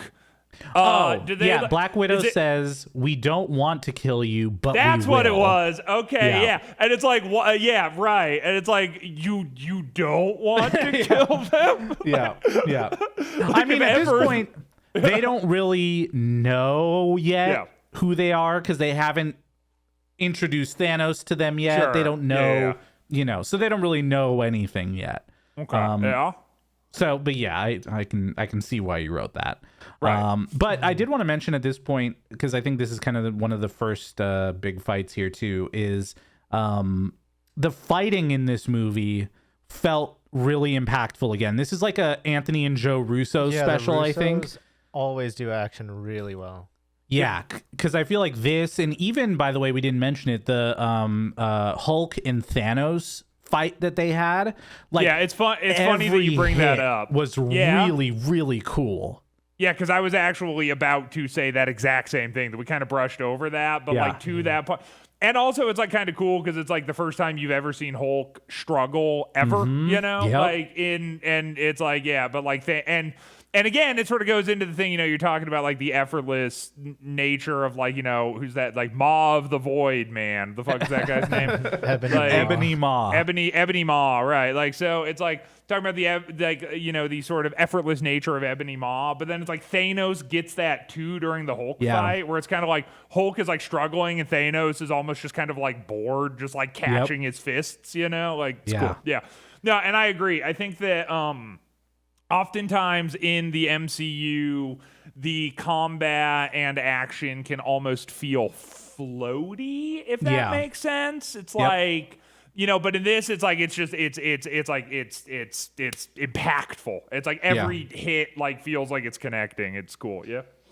Yep. Anyways, so now that they have left, we're now on Gamora's home planet, back when she was a kid, kind of seeing where Gamora's story started with Thanos. And what we see here too is, again, links back to the first Avengers movie, because we see those like flying worm-like ships and stuff from the first Avengers movie, and they're all coming in to like take hold of this planet, and they split them in half. Very visually right in front of there, because it needs to be balanced, and Thanos, like all things should be. Things should be perfectly, perfectly balanced, which that might be one of the memes that you've seen coming out of this movie. That is one of the memes that I've seen. Perfectly balanced as all things should be. And so this is where Thanos is going to just take Gamora as a prisoner, I guess, because she's very strong. I guess. I didn't really get this point. Like, it was just a kid who was looking for her mom. So, like, what did she do exactly that like made you think she was going to be this fierce warrior? And maybe it was nothing. Maybe it was just the first child he sees that looks interesting, he's going to take home. Hell yeah. Shout out. Shout out. Yeah, I don't know. I feel like it was supposed to be something about her like fighting spirit, but he didn't really see much. I have to. There was nothing there that would have really shown him that. I can't skip past that. Anyways, we go back to Gamora and Star-Lord here, and this is where Gamora essentially tells Star-Lord that if Thanos gets me, you have to kill me. Yes. And even when he tries to make a joke, it's almost like Christian was directing this moment where he's like, no, I don't want any more. Just shut him up as soon as he tries to make a joke. Yeah, totally. Right? No, and you still get the comedy relief, but from a good Drax moment. You get a good Drax moment. This is a really good Drax moment. And again, it's kind of what I was saying in Guardians 2, where it's like Drax is at his funniest when he's sort of obliviously existing in situations with other characters. Like when you try to make Drax tell the jokes, like he doesn't really do anything. But this one where he's just like kind of standing there eating chips, and they're like, "Fuck!" Like, "Oh God!" Like, "How long have you been there?" And he's like, "An hour." It's funny. Like that's a funny Drax moment, you know. Like, and again, I like that style of Drax. Like I sort of said it before, but it's like Drax just existing around other characters is funny. Like you don't have to try super hard for it, you know? Yeah, and I like the way they end off this scene with Mantis coming up and going, "Hey, Drax," and he's just like, "Oh, fuck," and he walks away. Yeah. Like this was a really great. It's like, again, put the Russo brothers in charge of a Guardians movie at this point. Like, what's going on here? That'd be cool. All dude. the Guardians scenes so far have been really good. Like, dude, well, that's the thing, is that Guardians in this movie, I'm a fan. I am a fan of the Guardians of the Galaxy in this movie. And so it's kind of fucked up that it's like, why can't I be a fan of the Guardians of the Galaxy in their titular film? Yeah, in their actual movie, they kind of suck. But then you get them in here, and it's like, oh, shit, dude. It's like the Russo brothers kind of understand what makes them interesting, you know? So, totally. Yep, it's true. All right, well, the Guardians make it to nowhere, and it looks deserted as they are going to try to find Thanos, who at this point is torturing the Collector, as far as we can see. And Drax cannot hold himself back from trying to take him over, and Mantis puts him to sleep. And Gamora just runs up, stabs him in the throat and the chest. End of the movie. That's it. Yep. So, and I want to throw out there too. It kind of goes like to the credit of this movie. Like stabs him in the throat and the chest to a large degree of blood. You know, which again, uncommon for MCU thing. Purple blood. Yeah, well, sure, but even still, I mean, like a stab to the jugular with blood, and then kind of like a graphic death scene too. You know, which. Again, this movie sort of does a lot of that, but it like there's nothing campy about it, you know. Like it's just kind of an intense moment, and then you know, of course, the subtle indication that maybe that was too easy, and maybe something, and then sort of reality bending around as it turns out that he has control of the reality stone that makes it so. Which then again, that sort of ends up being the stone becomes like this weird Loki's rod, right? thing. Where it's like, okay, well, wouldn't you automatically just be able to just win every single thing? Like, couldn't you just go kill everybody? But again, just, that's not his goal. Well, his goal is to kill half of every single thing. I know, but I wouldn't put it past Thanos to just kind of be like, okay, I'm just gonna go kill the Avengers really quick. Okay, I have this thing. We're just gonna like wrap them in this like weird reality mental prison deal, and then we'll just like destroy them. But to your point, when he was fighting Thor, it was like he was bored. It's because he doesn't think that they're a threat, even at this point. He's gathering Infinity Stones. He's not really being held back from his journey. There's no reason to stop doing what he's doing, even to kill off the Avengers.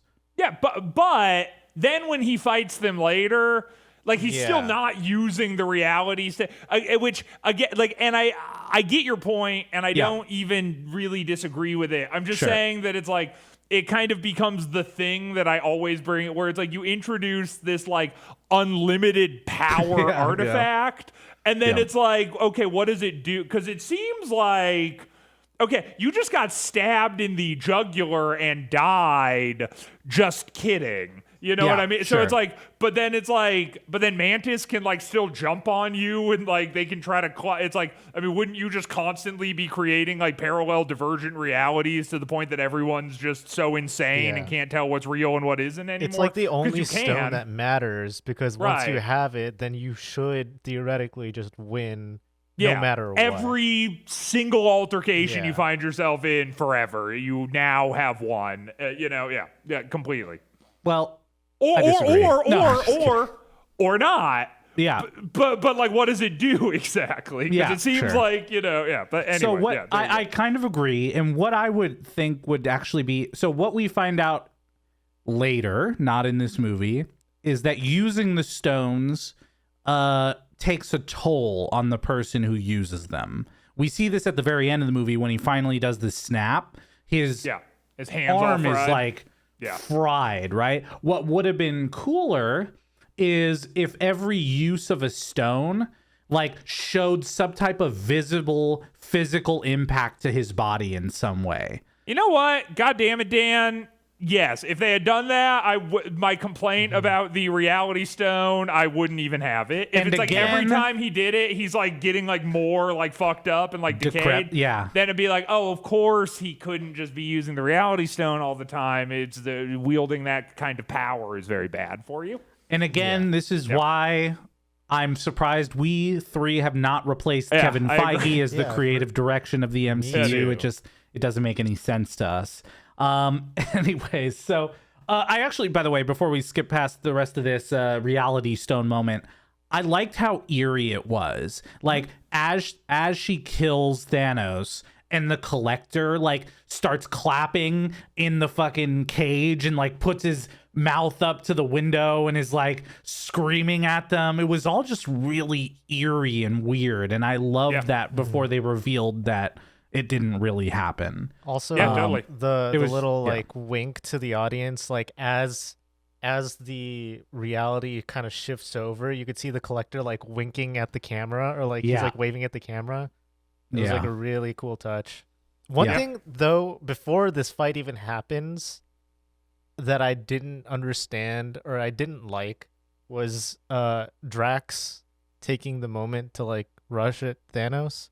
Because he kind of does that in the first Guardians of the Galaxy movie, and he gets his ass kicked, right? Well, like no, he doesn't. Not at Thanos. He did it at the Ronin guy. Ronin, yeah.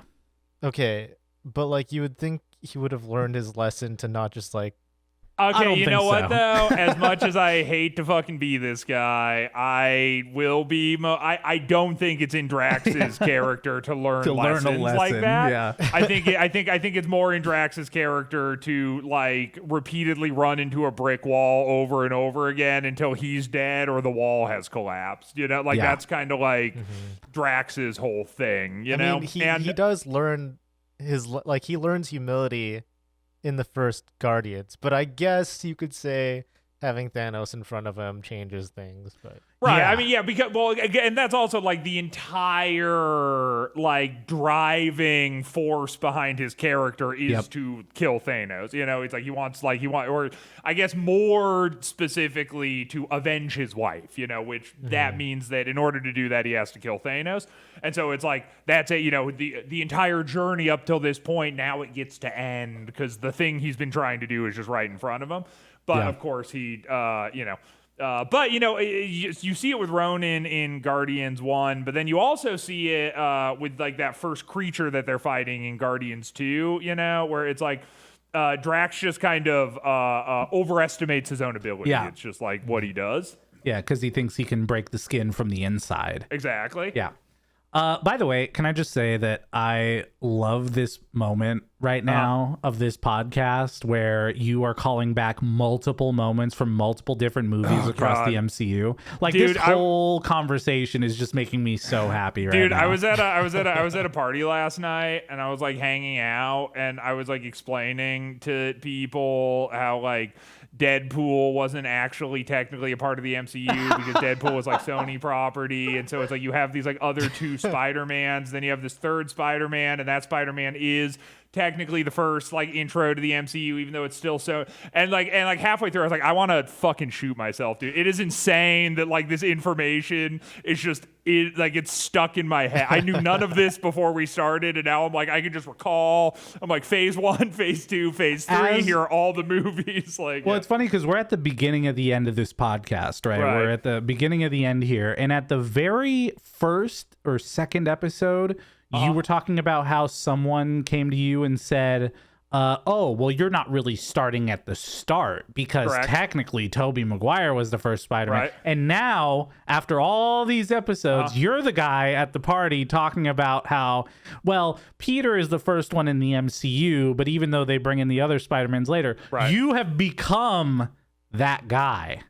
Well, okay. Except for I'll tell you, believe it or not, that guy was actually at the party last night and tried to make the case to me again that actually, and then I can't actually even say more. It's going to get way too specific. But okay, that's fine. It's all good. But to be fair, I think he's wrong. So. Okay, well, he sounds wrong.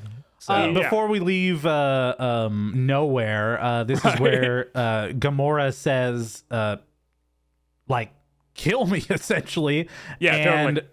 As he finally pulls the trigger, it's just Thanos fucking with him. Yeah, exactly. Which again is cool that. Because in my opinion, I think that because this is like a very big departure from normal Marvel stuff. Yeah. Because normally this would be the moment where you get the comedy relief, and they do the interesting kind of thing where you do get the comedy relief, sort of, because it's Bubbles, but the comedy relief is horrifying. Yeah. You know, like it's cool, it shows that Quill pulled the trigger. Totally, yeah. He actually tried to kill Gamora, and then it's just Bubbles. Then Thanos is like, "Yeah, go fuck yourself, dude. See ya." Yeah, they really do make Thanos feel like he's inevitable, like he is going to kill everybody. And I mean, he does. No, totally, dude. And again, I think that like that is probably like the reason that I like Thanos as a villain in opposition to all the other ones that we've seen so far is that like. He's really like the first villain that we've seen that just feels like a force of nature. It's like, it's like basically like everyone's throwing everything they can at him, and it's like kind of like a nuisance to Thanos like their best attempts are sort of like a fly buzzing around his head that he has to keep sort of swatting at, but it's like he doesn't even really care, you know, like he's just sort of like he's almost kind of having fun with it, you know, and then everybody else is just like struggling. Yeah, for sure. Well, now we catch up with Rhodey in the Avengers he's campus. Got his Stark legs. Yeah, dude, and again, I just think that it's like they had this giant dramatic scene of him falling out of the sky, and it's like, you're never going to be able to walk again, Rhodey, and then it's like it just didn't matter anyway. It just kind of cracked me up when we saw Rhodey. Around now. Yeah. Yeah, I mean, to your point, though, I think back then was like, we do live in this world of Stark Tech, and it's like, if he's not dead, he's going to walk again. Right, like, it's either 100%. He's dead or he's going to walk. Like, it's not in between because we live in this world. Anyways, Cap, Vision, Wanda, Falcon, and Widow show up here. And this time, Cap isn't asking for forgiveness, and he's way past asking permission. Whoa. And Rhodes is told to arrest them. Yeah. Anyways, Banner is also here, which this was, by the way, I think I mentioned this in Avengers Age of Ultron. I said they're only going to kind of reference this Black Widow Hulk romance one more time. This was the moment where it's just a little bit, but it's so awkward because then Falcon also has to say that it's awkward, by the way. Like, which was, hey, that was which, by the way, was like one of my least favorite scenes. It's weird because I'm like, this is like such like it's like they managed to like buck the tropey Marvel shit over and over and over, except for this one scene, which is like the tropey Marvel shit. And it's like they almost have to do it because like that fucking Buffy the Vampire Slayer, Joss Whedon, like fucked up the entire thing so hard that like now they have to do more Joss Whedon-y shit just to like fucking make it all make sense. Yeah, there's no way that they could have put Banner and Widow back in the same room without some acknowledgement that there was a previous relationship. Right, that like they're both way. Monsters because he is an actual monster because she can't have children. Which just, oh God, just removes all inherent value from her. Oh God, that's so fucking funny, dude. That's so terrible. Funny that like made it into the movie. I know. There's no other words. But honestly, here Banner's asking the real questions, which is, where's Clint? Come on, we need Hawkeye here. Where's Hawkeye at? Right. And then their excuse is that they're like he's off the grid. What they say? That him and Scott both are off the grid after taking a deal to leave that prison. They're on house arrest. They're being ankle monitored, which, by the way, we'll see more of that in Ant-Man and the Wasp, Ant-Man and the Wasp, not Quantumania. Yeah. In the next movie, we'll see what happened to Scott. Why was he not in this movie? Sure. But yeah, so where's Clint? That's the real question. And then we also find out that there's an Ant-Man and a Spider-Man. And you know what? I gotta say, I didn't even really think about this while I was watching the movie, but now, like, in reflection, good on the Russo brothers for not having Hawkeye in this movie. I just came to realize that I'm like, you know what? They could have put Hawkeye in this, and I would have had a problem with it. I didn't even really realize Hawkeye wasn't until like right, and I'm just kind of like, I liked this movie and the characters in it, and with maybe the exception of Falcon and Bucky, because I think that they're kind of lame, but they didn't Bucky. Even like really fuck it up for me, you know? Yeah. But I'm like, if we had like Hawkeye bow scenes against like the children of Thanos who are going around literally impaling people, and then you have like Hawkeye like shooting arrows at them, I think I would have hated that. What if I tell you that they make up for Hawkeye's disappearance in Endgame? Fuck, I don't like that, actually. I don't like that knowledge, but we'll see. Who knows? We'll see. I'm actually really curious to see how you think they handle resolving this story. Sure. Like with Endgame. But anyways, we'll get there. This is where Vision is going to propose for the first time that Wanda destroy the Mind Stone. And that she's the only one who has the power to actually do it because her powers were created from the Mind Stone.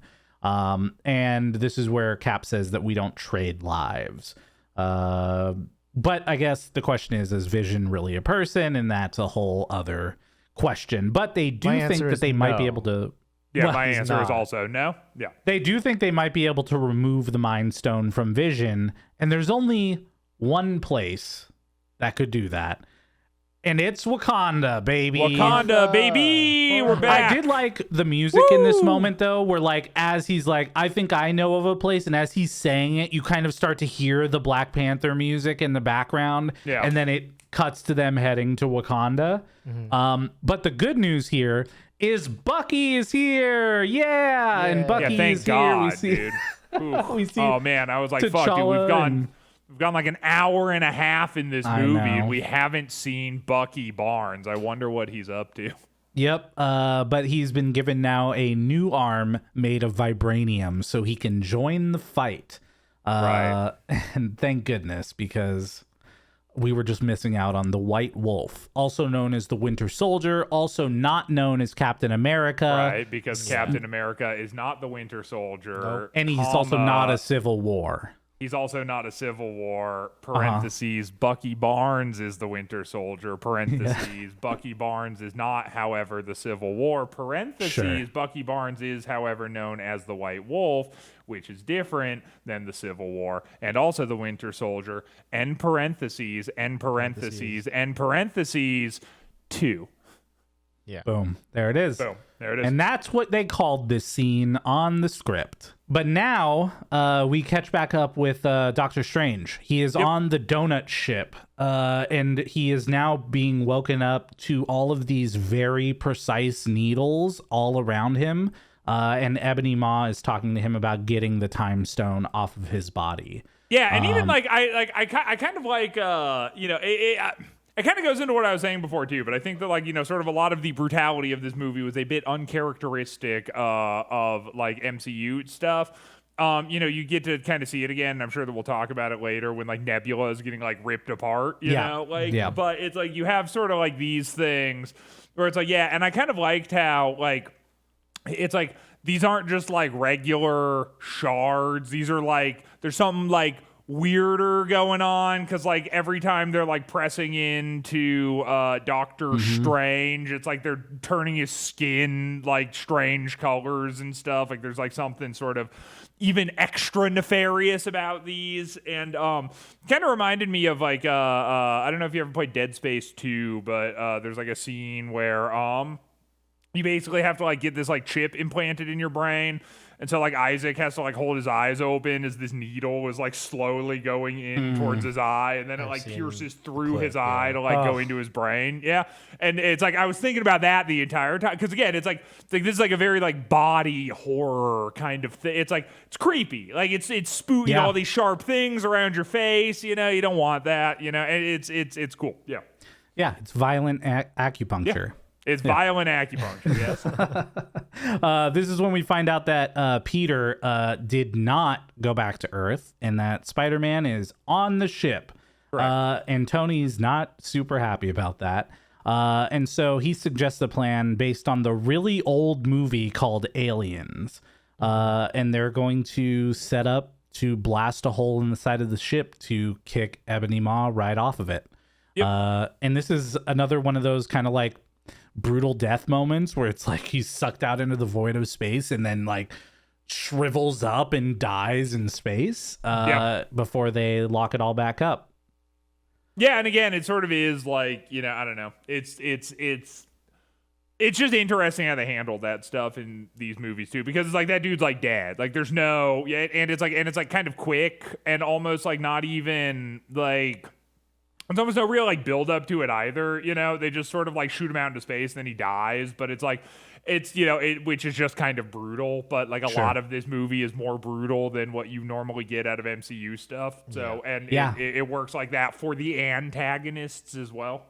Yeah, I think to your point from earlier, it's lacking the monologues, right? It's just like death. Like it's not going to be Ebony and Tony going back and forth, and then one of them is going to get the upper hand. It's just like, no, we can't waste time. We got to just kill him. Like, so I it really feels like they're at war in this movie. Totally. Yeah, exactly. We get the quick comedy relief moment of Peter introducing himself as Peter. He says he's Doctor Strange, and then he says, "Oh, we're using our made-up names. Got it. Then I'm Spider-Man." And it's funny because his name is actually Doctor Strange. Whoa. Right. Did you get that? Yeah. Right? Yeah, that's cool. That's pretty funny. Right now. Anyways, this is Tony says that he shouldn't try to go home, that they should head to Titan and get the one-up on Thanos because he's not going to be expecting them to show up ready for a fight. He's expecting that Ebony Maw is going to show up with the Time Stone. Kind of like a weird. A lot of things have to be like assumed for this plan to make sense because it's just the three of them. They don't know like if Thanos has like they don't know anything about Thanos, so they don't know if they're walking into like a giant army or not. That's true. And when they could have just gone back to Earth and like gotten all of the Avengers together and then maybe had a chance. Yeah, well, you also kind of end up with like the Stephen Strange thing too, where it's like, couldn't he just like see what was up real quick with the times? Like he can see like all the possibilities. So can't he just like go take a quick look at that planet that they're heading to and then like clear these things up and like not leave it to speculation? Because he does that later. Yeah, he does it later. I don't know why it's more dire at that point than it is at this point. Yeah, that's what I'm saying. Yeah, just like use your shit real quick to just be like, oh yeah, let me just peer into the future real fast. So, okay, yeah. What I gather from that is any time the Time Stone is used, it can destroy time in some way, shape, or form. It can fracture the timeline. And so what he did on Titan was really a giant risk based on what we know about the Time Stone, that affecting time in certain ways can branch the timeline, which we'll find out more about what that means in Endgame and other places there. But I think that he is limiting his use of the Time Stone to this moment, that I don't think for every situation he's just going to use it. Right. Sure. So that's kind of what I gather. But again, that's headcanon. He doesn't really say that. But we do get an idea in the Doctor Strange movie that any use of it could really fracture the timeline in a bad way. Sure. But yeah, he also mentions here that if there's a choice between the Time Stone and saving Tony and Peter, that he will let them die. For the Time Stone, until and then Peter peers into the future, and then he's like, and then he gains something from what he's seen, and then he kind of like reneges on that later. But and I guess we'll find out what that is later. I guess we'll find out what he saw. Yeah, Peter is knighted an Avenger, and that's it. He's now an Avenger officially, and that's it. So we're back with Gamora and Thanos. And they're on now the big ship, the super large one, where we see the middle of it is just like this giant open area with Thanos' throne in the middle. And this is where kind of Thanos, it takes a moment to explain more of his reasoning behind what he's doing. And that if life is left unchecked, it will cease to exist. And he's the only one who knows that, which is why he has to do what he's doing, obviously. Right. But this is now where we're going to see Nebula, who's being tortured by her body being spread apart into pieces. Which is cool. I think visually, maybe my favorite thing in the movie, actually. Like, yeah, I thought that was cool. And also it's sort of like, because you couldn't really do that with anyone else. Yeah. You know, but it kind of makes sense because it's like the whole thing is that like every time she would lose, he would like cut off a part of her and then like replace it with something, you know, that was like modular. And so she's just sort of like made up of all of these various modular pieces. And then he like kind of has her like stretched out and is like ripping her in all directions as it's like pulling all of the, you know, computer shit out of her body. That was cool. And I think that really is sort of saying a lot, because like even the one where it's like one of her eyes is like pushed forward out of her head, but like they're still blinking at the same time. Like there was just like cool visuals here. And by the way, I think Nebula is a stupid fucking character. Like this movie did not redeem my dislike of Nebula as a character, and I still thought these scenes were cool. So that says something. Well, there you go.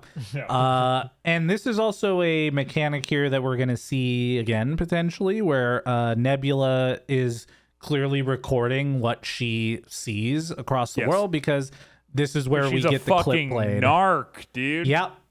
And this is where we find out that Gamora is admitting to Nebula where the Soul Stone is located, that she was able to find the map to it and that she destroyed it.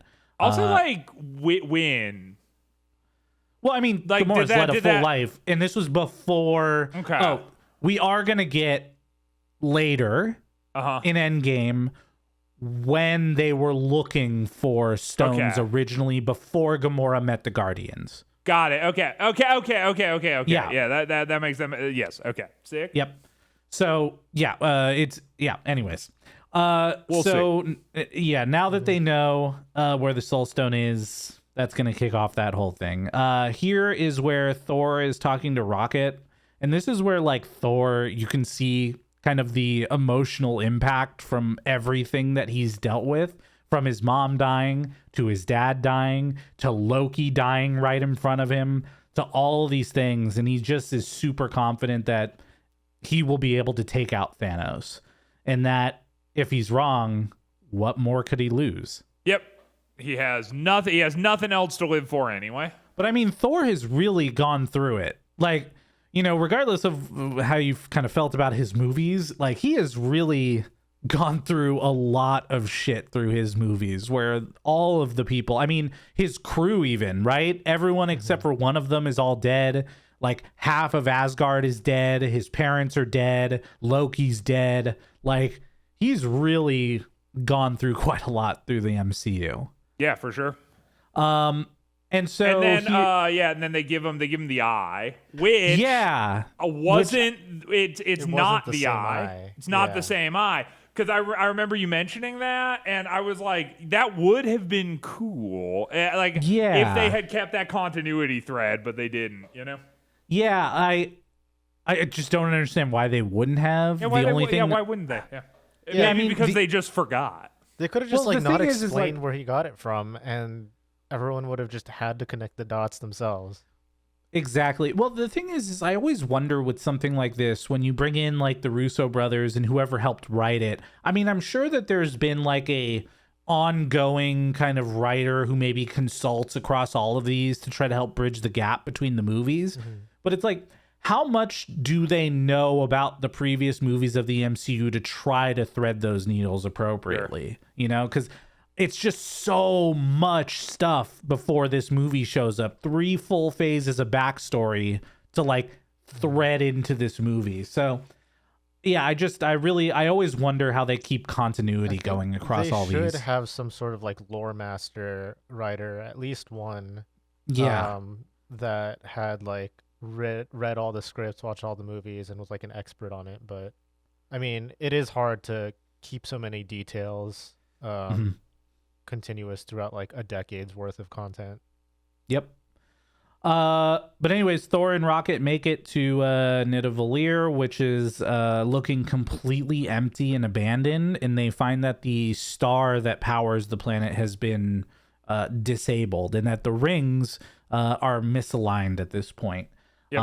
And this is where we get our first look at Peter Dinklage. Peter motherfucking Dinklage, dude. Hell yeah. Tyrion Lannister. Dude, and honestly, man, like, I thought the effect that they did with Peter Dinklage was fucking cool, yo. Yeah. Like, I would have never thought to, like, take Peter Dinklage and make him gigantic. Because, like, proportionally, like, he's, like, weird, right? Like, and so it's, like, and so, like, well, I mean, like, I don't mean that in, like, a mean way. It's just, he's a little person. His arms are tiny in comparison to his torso. It's just what he looks like. But I'm saying, like, if you make him gigantic, like, you get this, like, cool effect of this. Like, he actually does look like a mythical creature that would be forging weapons in outer space. Like, he looks cool. Yeah, it's just by the way, I think it looks good personally. Yeah, I agree with you. Okay, I agree with you. I'm just making sure. Like you didn't. Yeah, seems like you did. Thought it was a little offensive. Seems like you started getting a little offended by my characterization of how cool Peter Dinklage looks. Do we want to keep going down this road? I think we want to keep going down this road. Yeah. Let's keep going. I don't think we're going to. Anyways, I agree with you that Peter Dinklage looks really cool in this moment, because they didn't just make him like a stereotypical kind of dwarf-looking character, but they made him like this. Yeah, to your point, this imposing, really large character. I also like the hair choice and the voice choice. I thought just all around he did a really, really great job with this character. Okay, like visually it was like super interesting. Yep. Yeah. And so this is where they're finding out that he is the blacksmith of the forge. Thanos had killed every other person, which, by the way, he did not kill only half of the dwarves here. He killed everybody. I know, he killed everyone. It's funny because I noticed that too. Yeah, where it was like, the point that stuck out to me. Other than one of them, again, it's a which would be fine if he was just doing that all over the place, but he's not doing. He's not doing that all. He's only doing it there, and like why? Because it's because okay, again, headcanon moment. Sure. He doesn't want them to create any other weapons or things in the future. He only saved Peter Dinklage's character because he forged the gauntlet for him, but he destroyed his hands Gave him his own by set of forging them gauntlets. in the metal. Right. So, anyways, that's all headcanon. I don't know. Yeah, yes, but just kill him. Like, what the fuck? Why not? Yeah. Like, okay, you're going to shut down his forge, murder everyone else, also, and then like cripple his hands. You know, it's like just chop his head off, bro. It's also, like, what the fuck? How is this guy alive still, like by himself, with no hands on this dying star? It doesn't seem like there's any food anywhere, and like you also don't know, like, you know, mythical space forge dwarf mechanics that like maybe they don't eat, you know. What you didn't see though was on the bottom floor there's a kitchen, right, and that's where all the sandwiches are. Specifically suited to enable dwarves with no hands to make food for themselves. Exactly. They thought of everything. They had a contingency plan just in case this very situation were to come to pass. And then it's like, oh, thank God we put this kitchen in here. Yep. And then we get a quick note here of Nebula escaping by snapping the guard's neck. And again, like, these all feel like really impactful moments. When she snaps the neck, you like really hear and feel that impact. And she sends a note to Mantis to meet her on Titan, where she's going to go after Thanos. Strange, Doctor Strange, Peter, Tony all show up on Titan now. And they're not the only ones. The Guardians have also made it there, and then they start fighting each other, thinking both sides work for Thanos. And so until they finally get to a standstill where Tony's like over Drax with this giant gun in his face. He's like, don't worry, I can survive it. And Mantis is like, no, you can't. And they're like, no, you can't. And then finally what gets them there is trying to talk about Gamora. And then, what master do you serve? What am I supposed to say? Jesus? Yeah. Of course, Chris Pratt had that line. Of course. Mm-hmm. And Chris Pratt would say Jesus. I mean, he does. That's the Jesus thing. Frequently, yeah. Anyways, so once they mention the Avengers, then they realize, oh, these are the people that Thor told us about. And so now they're teamed up. But now they're back on Nidavellir talking about the mold for the new weapon that could potentially summon the Bifrost, and it's called Stormbreaker. Yeah, and it's an axe this time around. It is an axe this time around, which looks, in my opinion, cooler than Mjolnir. Yeah, I think it's kind of. I think it's kind of tight. I think it being Groot's hand is a little cheesy, though. If you want my opinion. Really? I think it's a little cheesy. I think it would be cooler if it was like you know, like a thick like it's just like it's like a tiny twig, and then, you know, and I'm like, oh, I'm supposed to, like, so how strong is Groot really? It's kind of a classic Captain America door on the No, you know, I totally feel that. Where it's like, it's like, okay, so how strong is Groot's severed limb? Yeah, it made me question. It just like the physics didn't look correct on it. You know? I'm kind of split on it, because I agree that it being Groot's arm is really cheesy, but it's also the most visually appealing part of the weapon to me is the wooden part of it. The handle. Yeah, I don't really agree that it looks cooler than Mjolnir, though. Really? Yeah, I think Mjolnir's cooler. I think it does, and I think it also looks better when it's in a fight. Like, the way that it spins around, like when he gets to Wakanda and he like throws the axe and it's like twirling through the air as like the thunder's coming off of it and stuff. I think it's pretty cool. But yeah.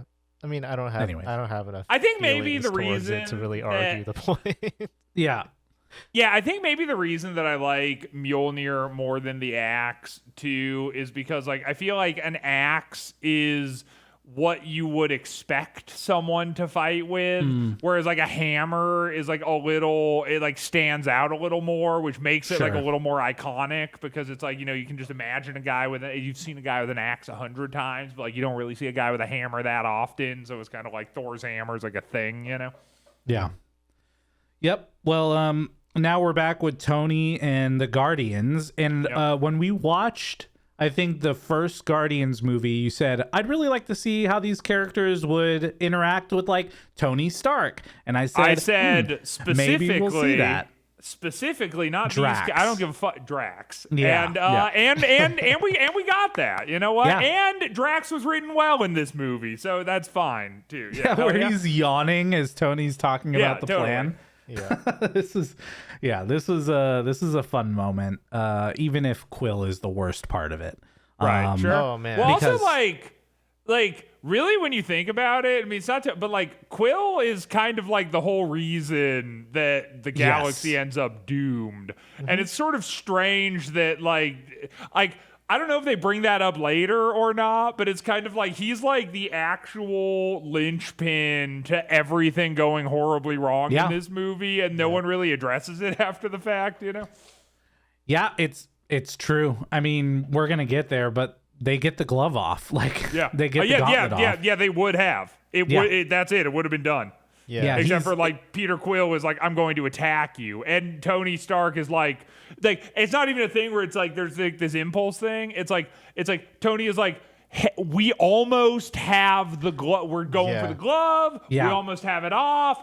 Please refrain from doing this thing, because the whole we need to whatever. I mean, that happens later. And anyway. it's crazy that you have 14 million plus universes where this still happens and they still lose because of this. Right. Right. Exactly. Yeah. It's like we lost in every universe. Right. Because Star-Lord is a fucking idiot. Yeah. Exactly. I mean, he is. He's the worst in this movie. Yeah. He ruins a lot of it. And so this is where we get that moment of a Strange looking into potential futures. He sees 14,605,000, and they only won in one of them. Yep. Thanos and Gamora show up on Vormir now, and we see that there is a guardian of the stone, and it is Red Skull from Captain America. I'm gonna be honest, dude. When I saw Red Skull, I was like, "Fuck yeah!" Because I liked because Red Skull was like my favorite. But then it's like it's kind of like it really could have just been anyone. Like this wasn't even really like a Red Skull cult. Like there's nothing that there's nothing that made Red Skull cool in Captain America that like happens here. It's almost like a weird choice for it to be Red Skull, because there's just like it could have just been like Frank, like it's like what it just doesn't matter. That would have been pretty funny if it was just some random guy named just some Frank, guy, But you know what makes that point kind of even more interesting is that the person who played Red Skull in the original Captain America did not return for this. That was a 100% CGI'd character, and then a voice impressionist came in and did the voice for Red Skull. Yeah, word. I mean, I didn't realize that, but I guess that makes sense. And I probably would have realized that if I had watched Captain America and then this, like back to back. It's been a long time since we saw that one. But again, I don't know. It was just a weird choice for it to be Red Skull, because it's like, I don't know. I thought Red Skull was such a cool, iconic villain. It sort of seems like it's kind of a shame that they just like threw that away and locked him into this. Yeah, so I think if you try to like think of it in a really like high level, philosophical level, the idea was that like the outcome of Red Skull focused so hard on trying to get the power of the Infinity Stones led to his death, and inside essentially he got sucked into like the Infinity Stone when that happened. And so the idea was that his price for his greediness, I don't know what, his thirst for power led him to be the one that is stuck for the rest of eternity guarding a stone that he will never be able to have. Right. Sure. So it's like which is by the way another one of those iconic meme quotes where he's like, I teach or I bring people to a treasure that I may never possess, or like whatever that line is. I've seen that a million fucking times. Like I didn't know it was from this movie, but yeah, I'm for sure. I get that, but I don't know. I just don't think it needed to be Red Skull. Because I think Red Skull was such a cool villain to me. Yeah. It just kind of seems like a shame that they shot their wad on like shoehorning Red Skull because now we're not gonna.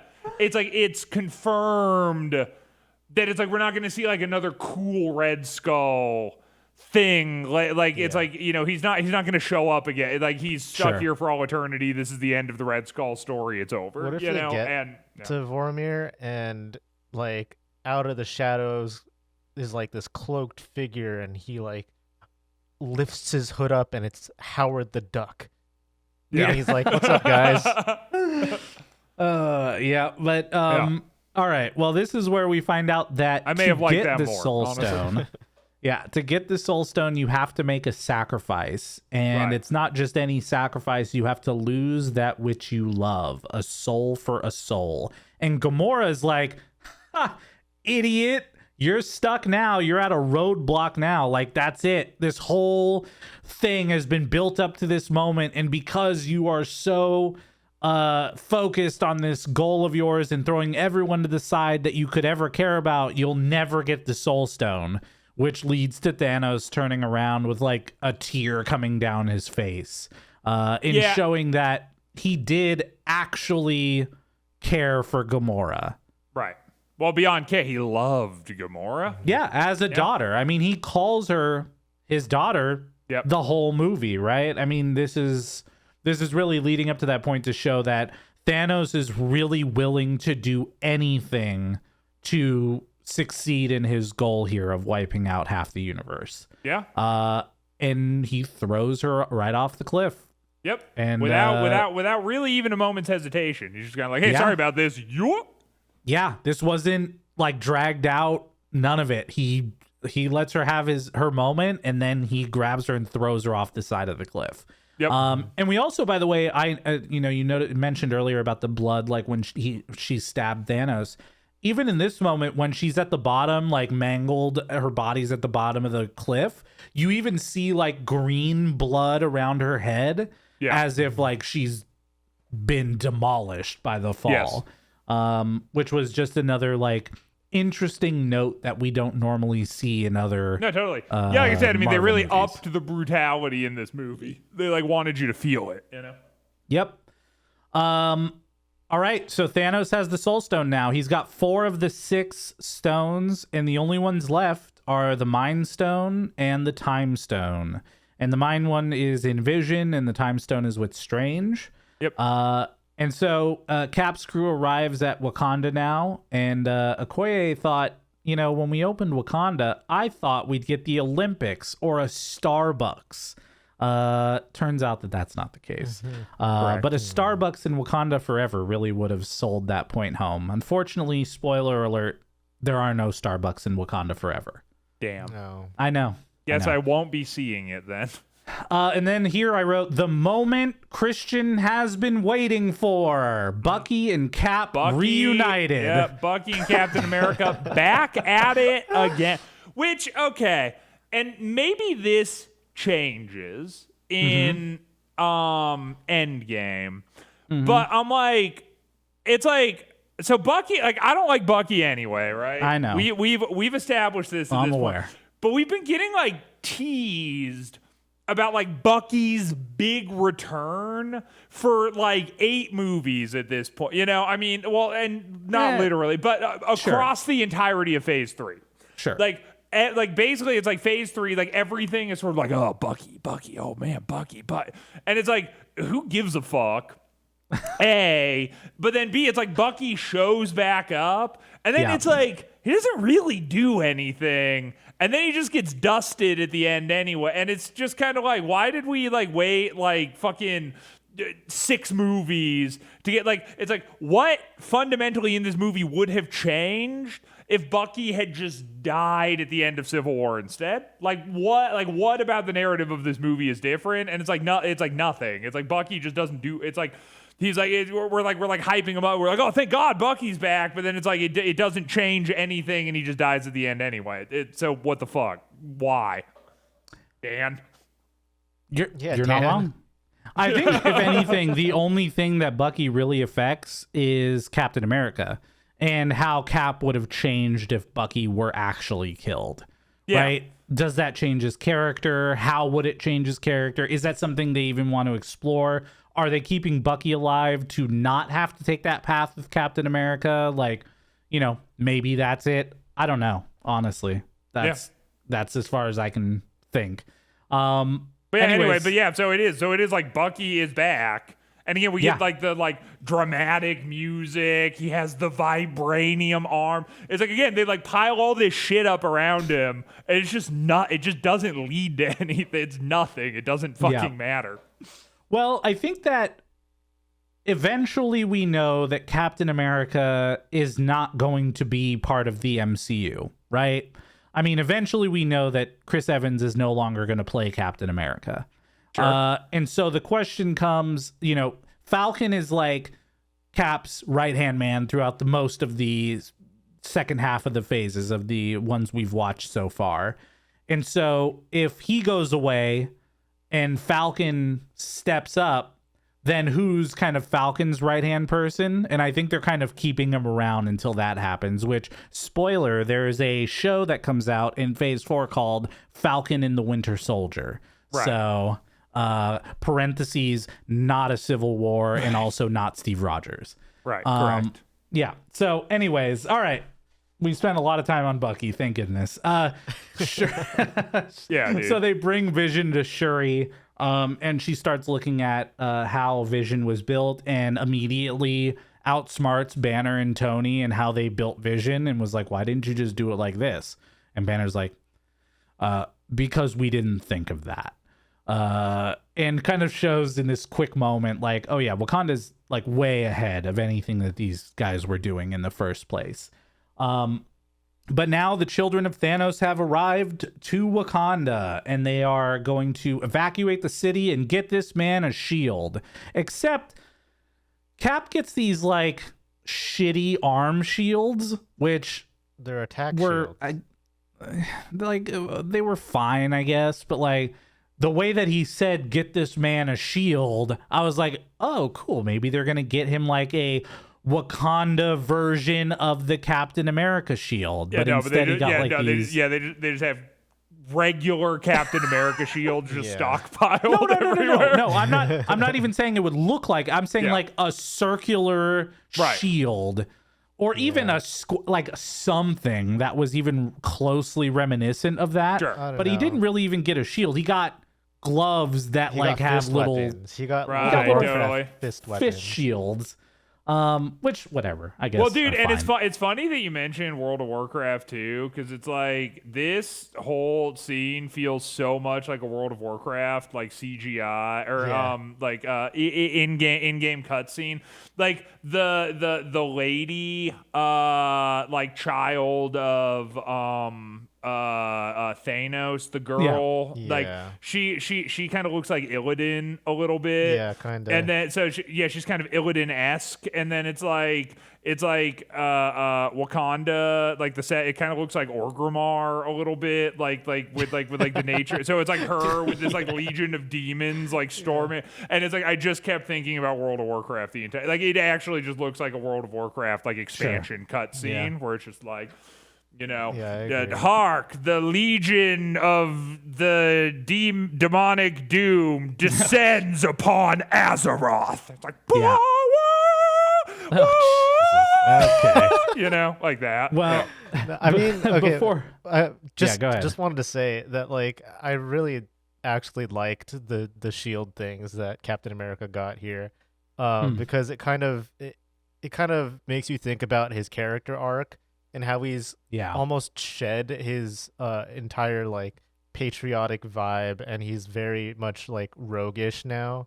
Like he is still fighting for like humanity, but on his own terms, and shedding the the star-spangled stripes and whatever,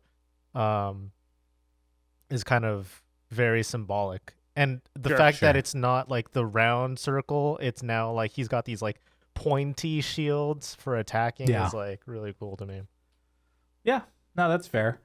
Well, before we get into the war, we head back to Thor on Nidavellir, and they find out they have to reactivate the rings around the star, which will kickstart the star back into production so they can try to make Stormbreaker.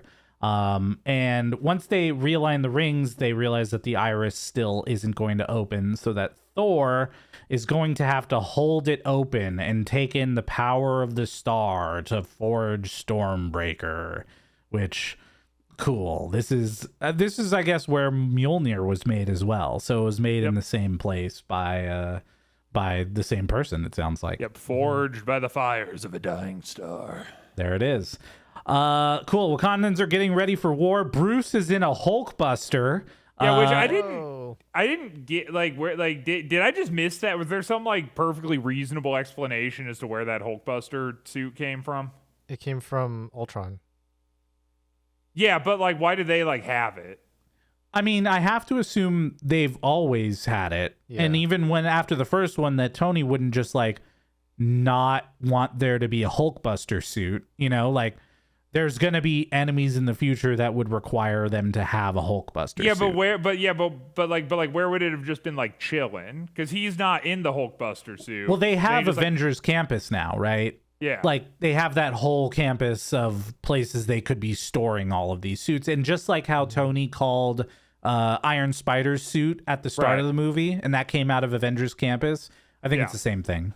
Okay, word. We just don't see it happen. Yeah. We don't see it happen, no. I also kind of think, too, that there is, like, a little bit of a disparity, and I've kind of noticed this throughout the movies as well, but, like, with the suits themselves, where it's, like, in the first Iron Man movie, and even, like, a little bit into, like, the second one, kind of, there's this, like, learning curve that has to occur before, like, the suits are actually able to be manned properly. And then you just kind of, like, stick Mark Ruffalo in the Hulkbuster, and he's just like, oh, I get it, you know? Like, and there is a little bit of, like... beginning. He doesn't really get it, right? He, like, trips when they're running into battle, which I thought that was funny. That was a joke for me. And he also, like, doesn't really do that good. Like, if you really, like, pay attention to the Hulkbuster through this fight, like, there are some, like, good moments where he's, like, fighting, you know, hand to hand, but overall, he's not really a standout fighter in the upcoming war that happens. Yeah, that's fair. This was also, by the way, a complete misdirection. So in the trailer of this movie, the part where they're, like, running at the aliens that are coming in through the barrier, in the trailer it shows Cap, it shows Black Panther, and then it shows Hulk in Hulk form running towards that barrier of aliens. And in this movie they actually never had Hulk be part of it. So this was kind of the start of, like, real big misdirections from Marvel in the trailers of their movies, which has led to a lot of questioning of what trailers should really be for in the industry. Anyways, now that they're ready, M'Baku shows up and the rest of the tribes show up as well. They've got this huge army ready to fight. So Cap, Widow, and T'Challa go to talk to the children of Thanos, which doesn't lead to anything because that's not going to stop them in any way. But I thought this part was cool where the monsters literally don't care. They are trying to get through that barrier and they will kill themselves to try to make it through the barrier. And you see, like, they're getting, like, their hands and their heads chopped off as they're, like, trying to make it through the barrier to get into Wakanda. I thought that this was a really cool moment. Until they realize that if they're not going to get in, they're just going to start running around the perimeter. So I thought this whole thing was, like, really well done to show how big and how I guess motivated these aliens were to try to break into they're very singular focused. Yeah, and I thought that the aliens here were done really well. Like, they were interesting, they were menacing in a way, and I thought it was cool. And so at this point here, they realize that if they don't open the barrier, that they are going to potentially get in through the backside of Wakanda and get to where Vision is. So they open the barrier, and then we get a Wakanda forever as everyone starts running towards the barrier. Mm-hmm. Yes, we do. And I love this moment too, because this is again where like Cap and Black Panther are running ahead because of how much faster they are. Yeah. So they kind of start with everyone, and then they're just as they're running, they're just so much faster. Yeah. Yeah, and I feel like this is one of those things where like they show the power or the speed really well. Like I don't know how they did it, but it didn't feel phony. You know what I mean? Like their speed felt real when they were running ahead of everybody. Sure. And I don't really know how they did that, because I think, John, you called that out in Civil War. Yeah. Like how they shot it, I guess, on like a whatever. Yeah, they have like the carpets carpet trailing behind the cars. Yeah, I don't know how they did it for this one, because this is not in a car chase scene. Sure. So I don't know. They always nail the movement of like Captain America. Somehow. I don't know how they did it this time. Yeah, I don't really get it, but again, like this just felt really cool, and it didn't seem like weird or off or bad CGI or whatever. By the way, bad CGI moments, we haven't really called out any of them throughout this movie, because I don't think there really were a lot, and it's also because this movie cost the most money they've ever spent on a movie to make it. But I will say the one call out for the worst CGI, I think, is Banner inside of the Hulkbuster. Oh yeah, his neck kind of like moves around. Yeah, it's like a floating head. yeah, 100%. Yeah. I completely agree with that. They never get it right. Anytime that his head pops out of the Hulkbuster in some way, where they're like trying to show his emotion in his face, it always looks bad. Yeah. I don't even know what they could have done to. I guess it's hard to get that level of scale appropriate and then like figure out the shading and figure out everything else. I'll also say to you, it's like Thanos looks very fake at a lot of points. I don't think the CGI is like bad per se, but like if we're talking about like CG, it's like you can tell Thanos is like a CGI thing, like in a lot of the scenes, like and it's like mostly when he's like moving, like the movement is just like a little not what like actually would be happening. I don't know if that makes sense, but like I kind of noticed that while I was watching it. Yeah, we're back with Thor now, and he's gonna take the full force of the star to open the iris so that the axe can be forged. And Peter Dinklage's character says, "It will kill you," and Thor says, "Only if I die." It's like, yeah, that's how it works. Yeah. Actually, you know what? I thought that was an appropriate comedy relief scene with Peter Dinklage. Good job. I agree. The axe is forged. Thor is down on the ground, completely destroyed from taking the full force of the star, and they can't find the handle, which is when Groot makes the handle from his arm. Okay, and I thought that this was dumb. Can I be honest? Like, not the Groot making the handle from the arm, because that's like whatever, but where it's like he's on the ground, he's like dying, and they're like, I think he's dying. It's like he needs the axe. Yeah. And then they like and then he's like not dying anymore, and it's like what the fuck is that? Because the axe is magical. But is it? Yeah. Yes. Okay, so it's like, but then like, so he can't die if he's like holding it, or like heals him if he has it. Okay, then what? Okay, so he's dying, but he needs but what's the axe doing exactly? It's like how you know Superman. You ever heard of Superman before? The Superman was coming. I've heard of Superman. Yeah. You know exactly where I'm going, right, John? Like, it's like Superman and the Yellow Sun. Okay. Right? Like, if Superman is completely destroyed and outside of the view of the Yellow Sun in some way, in a lead container or underground or whatever it is, he does not heal back up or get his powers back in some way until he is in the direct view of the Yellow Sun, which is what gives a Kryptonian its powers on Earth. Okay. Mm-hmm. I think that whatever link that this weapon has to the Bifrost, to magic, to everything else is kind of like Thor's Yellow Sun. Okay. But, okay. Okay, That's sure. it. Yeah, fuck it. Why not, dude? There you go. Yeah. The dumb Bifrost part. in general is almost like his yellow sun, and the fact that Yeah. Stormbreaker can summon the Bifrost means that he has a direct link to it. Right. The dumb part for me is like, where did the handle go? Like, you were making this thing and you just misplaced the handle. like where Where's did it this come fucking from? handle? Yeah. Yeah, but it's a good thing that we didn't like Thor's back on Earth and all this, and then all of a sudden Peter Dinklage shows back up and he's like, I found the handle, by the way, like as a comedy relief moment. I think that would have kind of killed it.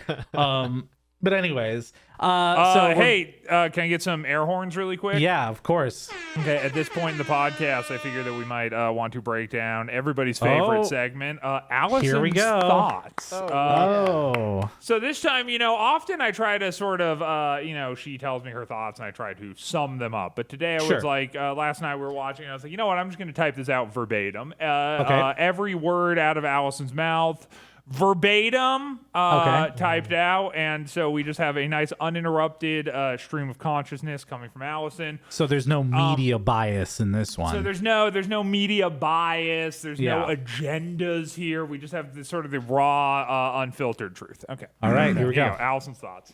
All right. Well, this is the best Avengers I've ever actually really even seen. Hell and yeah. seems like a cool mashup. You're really good at typing without looking. Honestly, I feel like I know who Thanos is, but I'm like maybe a little lost. Gamora's dad? Oh man, you're making me sound so stupid on this podcast because I don't really know what's happening. Overall, seems cool if you're into this kind of stuff.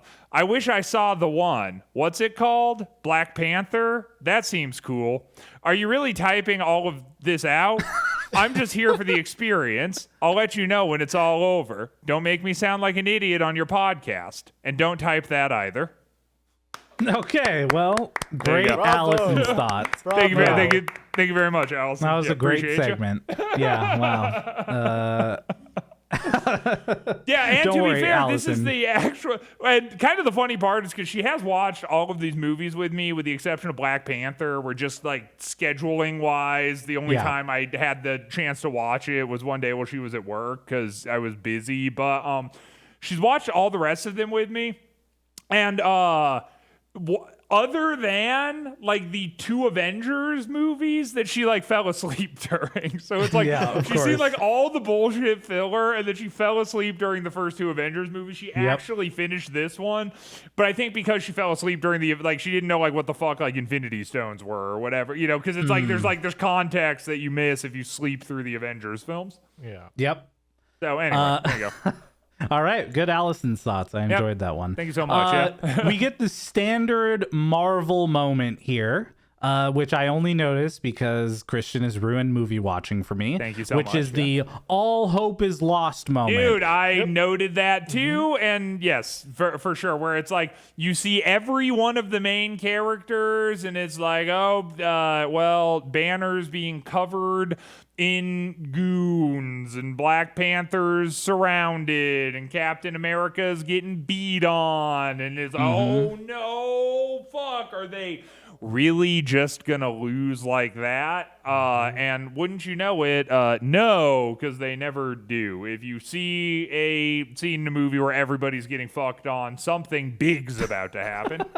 And that moment is the Bifrost. Boom, right down into Wakanda, and shows up with Rocket, Groot, and Stormbreaker with Thor. And Stormbreaker is like flying around and kicking off all of the aliens that are taking down Steve and Hulkbuster and Black Panther. And Mark Ruffalo yells, "You guys are so screwed now." And then we get the big Thor line of, "Bring me Thanos!" And then he smashes into the ground with his lightning. Right? Yeah, so this is like the start of Thor on a rampage. We're back on Titan now. Thanos has arrived, and Strange is sitting there waiting for him. And this is where we get a bit of backstory about Thanos' home planet using the Reality Stone. We see what it used to look like before it was destroyed. Right, it was cool, but unfortunately, no one showed up and killed half the population, so they all were doomed. Planet just died, and he was the only one who knew that they shouldn't not kill everybody. Right, and he has the line too, which is like the hardest choices require the strongest wills, which is also like a meme format line, and that's like the fourth one I've called out. But again, there's like a lot of popular meme shit that circulated around this movie. Yep. They all pop out of nowhere, and now Thanos is fighting Spider-Man, the Guardians, Tony, and Strange, and Spider-Man's jumping out of portals and hitting them one at a time. He's like, magic, more magic, and he's like hitting Thanos in the face until he gets just pummeled into the ground by Thanos. It's like, what the fuck are you doing? You're like, it's not even affecting him at all. But right after this, Nebula, like a ship flies right into Thanos, and Nebula pops out of the ship. She has found him on Titan. Now they've got him all down, and Thanos is being subdued by Mantis, and this is where Peter ruins everything. And this is where Peter Quill basically kills half the population of the universe, basically. Like, and again, weird to me that this isn't referenced again in this movie, because I don't think that it would have been out of character for Tony Stark to have ripped Peter Quill's head off after that. Like, legit, it's like it just kind of and maybe it's like a fault of the writing, maybe it isn't, I don't know, because again, I don't know what happens in the future, but I'm just like, this part to me stood out as like singularly the most important part of the movie, really, because they're about to get Thanos, and then Peter's sort of emotions and ego come over him to the point that, like, as they're about to rip the Infinity Gauntlet off, he starts punching, or I guess kind of bashing Thanos in the face with the butt of his gun, which causes Thanos to sort of snap out of the subdued state that Mantis has him in. Snap out. Yeah. And, but again, and so it's like, and so really, like, all of the death and destruction that happens past this point is a direct result of Peter Quill having done this in this moment. Whereas if he had just chilled, and I was kind of saying it earlier, but it's like, it would be one thing if he just like lost his mind. He's like, oh, fuck you, But it's like, they specifically have a scene where Tony Stark is like, chill, we're with the gauntlet's almost off. So Peter Quill, you just need to take a breath. We almost have the gauntlet off, then we'll deal with, and he just kind of ignores him, does whatever the fuck anyway, and just dooms half the world. And then there's no conversation about it afterwards. Like, no one even like acknowledges that it happens, really, and it's weird. We have to assume that the time that they finish the fight with Thanos and the time that they are snapped is within 10 minutes. I mean, because the time that Thanos shows up on Earth is when he leaves Titan, right? So it's instantaneous. He shows up on Earth. He reverses vision. He gets the Mind Stone and he snaps. Not even 10 minutes. It's like 4 minutes or something. Yeah, I mean, it's just minutes. Quick. Yeah, that's right. Fair. And so I guess there's not enough time for that to happen, but yeah. But yeah, he ruins everything. Now the question is, though, did that have to happen for the reality where they win to come into play? Right? In the 14 million versions that Doctor Strange sees, is the one where they won the one where Peter Quill ruins them from getting the glove at this moment. Like, even if they got the gauntlet, like, what we find out later is who would have wielded it? How would they have kept it from Thanos, even if they got it off of him, right? Like, you can't just put it on. First of all, no one has a hand that big that's with them. Second of all, as we saw in Guardians... Good. Oh, maybe. I guess we'll find out in Endgame. Whoa. But again, remember in Guardians 1, it took the full strength of the Guardians and Peter being half a god just to hold one Infinity Stone in their hand. Right? So I guess the question is, like, even if they got the gauntlet off of Thanos, what would they have done next? Right. They could have taken it back to Nidavellir and like maybe destroyed it the same way that the One Ring was destroyed. Maybe, but they don't even know Maybe. Nidavellir is the answer to that question in that moment, because Rocket and Groot and Thor were over there, but they don't know anything about Nidavellir at this point. They were about to destroy the Mind Stone, so like if they took the gauntlet, then they could have killed the Mind Stone before Thanos got back, and then he wouldn't be able to get all the... But you'd still have to have someone wield it, right? And nobody could have wielded that gauntlet. Why would they need to wield it? They just need to keep him from assembling all the stones. Yeah, I guess just they're stuck on Titan, so how, like, they can't just run to the other side of Titan. Like, yeah, they have Doctor Strange. They just portal out of it real quick. Yeah. Yeah. Okay, right. They can just like carry it with salad. These are all very easy questions to answer, dude. Like out kind of I don't know. Out in front of their body. I'm also thinking of the alternative, and I'm just like, I don't know what the alternative could have been. I mean, Peter is the worst, obviously, in this moment. But it's like, what is the alternative in this moment? How could that have played out? John's explanation from earlier, which is not that there are like these 14 million realities and the only one that they managed to succeed is one where Peter Quill does this. It's more like there are 14 million realities and Peter Quill is such an inept man baby that in all 14 million of them he does this every single time, and now they have to deal with the consequences of it. Yeah. I agree. Also, because Doctor Strange could have just low-rolled the visions that he saw, because obviously there are more than 14 million realities, that's true. And he could have just not seen any good ones. Right. Yeah, he didn't have enough time to get to the ones that he needed to see. All right, so we're back at Wakanda now. Vision Stone is still being worked on. It shows Groot impaling monsters again, like he did in the first Guardians movie when he impaled all those humans into a human shish kebab. But now, okay, this is where they release these giant saw blades from the insides of the ship. Yep. And the question is again, where have those why been? Didn't they just why did they do that? Start off with it? Yeah, it kind of seems like it sort of just nullifies the whole shield thing that they've been having issues with. And then on the other side, why was Wanda not fighting with them the entire time? Well, Okoye even says it. Like, why was she not here the whole time? Like, when Wanda comes up and then throws the giant saw blades over them, saving Widow and Okoye. Yep. She's like, where was she the whole time? Yeah. But she was protecting Vision. Like, the goal was to ensure that nobody got to Vision. And, by the way, as soon as she left, they got to Vision.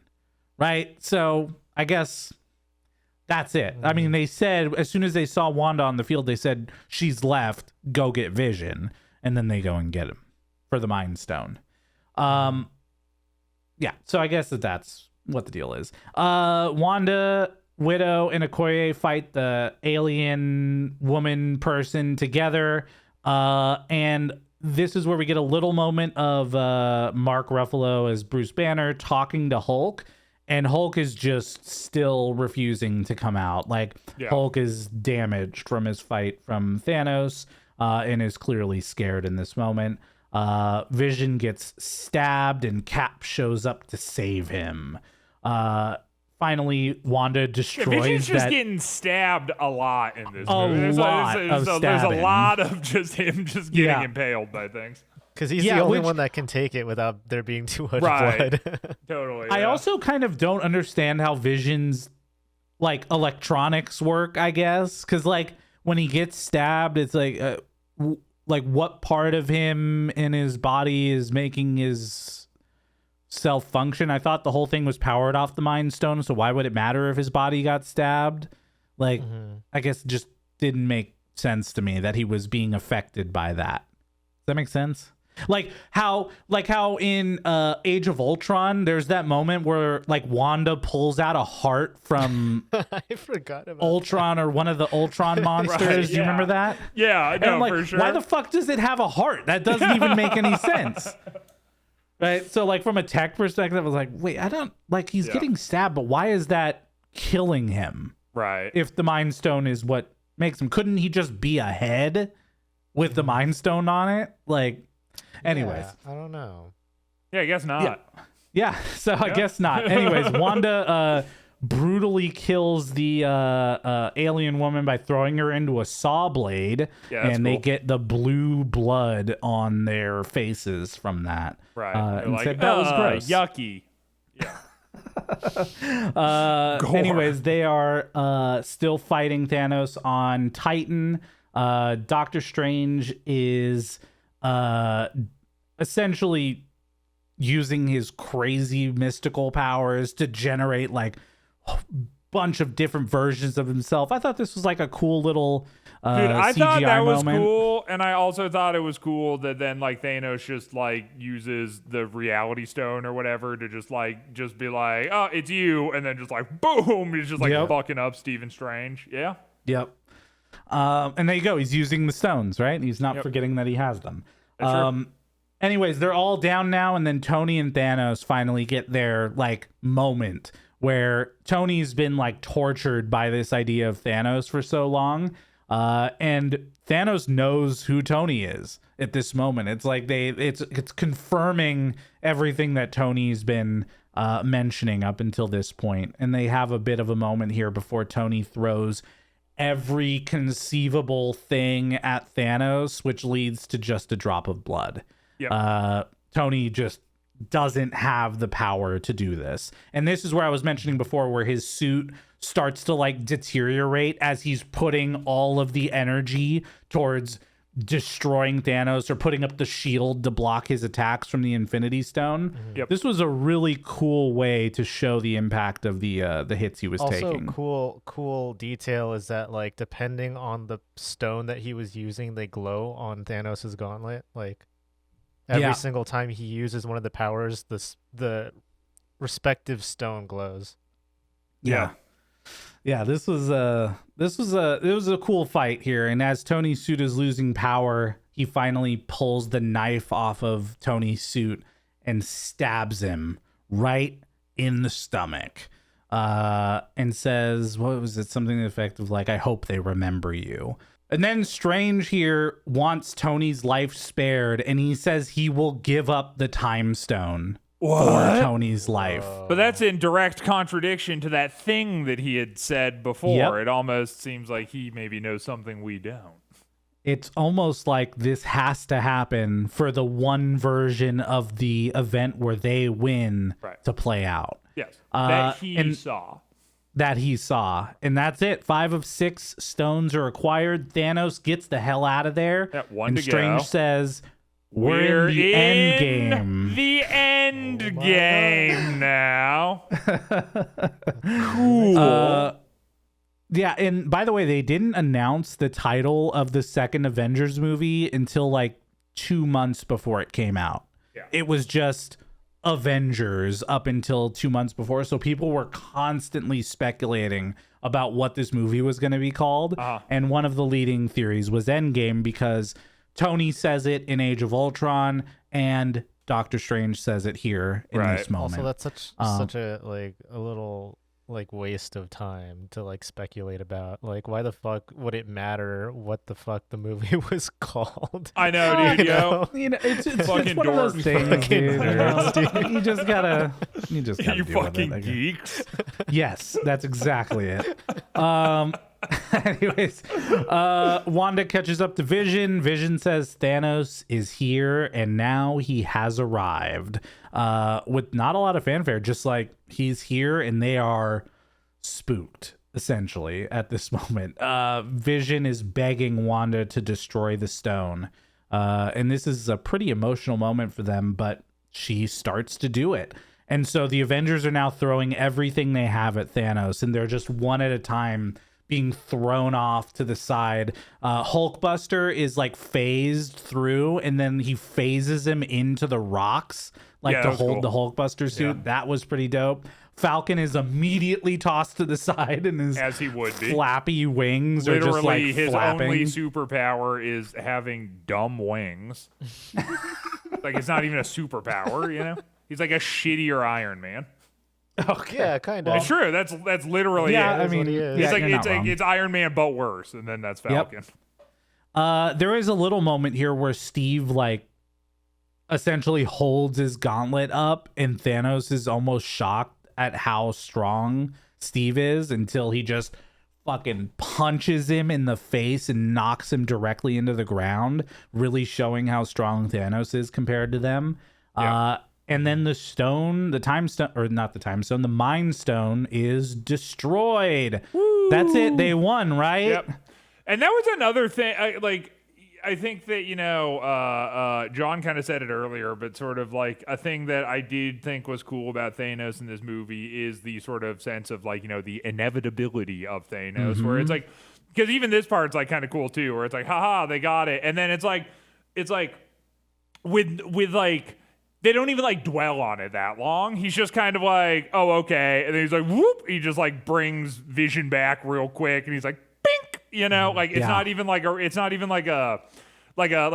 big, like, epic moment or whatever. It's just quick. Like, cause again, it's like all of these things have been kind of like mild nuisances to Thanos. Sure. But it's like, that's it. Like, it's nothing, yeah, for sure. Yeah, and then he says, now is no time at all. Yep. And then he reverses it. And so this, by the way, because you've seen WandaVision, I think all of it, maybe? Yeah, so I watched all of it, yeah. But now, as you see this scene, I think maybe it puts into even more context how Wanda could have ever gotten to the point of generating her own reality to build this, like, false world where Vision is alive, because not only did she have to kill Vision, but then he reverses it in front of her and then kills him again right in front of her face. Totally. Which is just, I mean, that's terrible. Which in my opinion is like a classic like ship of Theseus kind of. Okay, well, here we go. Okay. Again, it's it's the unbearable weight of intellect. I think about things like this. I know. All 6 stones are in the glove, but right before he does it, Thor arrives, throws Stormbreaker down, and boom, right in the chest. The Stormbreaker is in his chest. He can barely breathe and talk, and he says, "You should have gone for the head." Yep. Snap.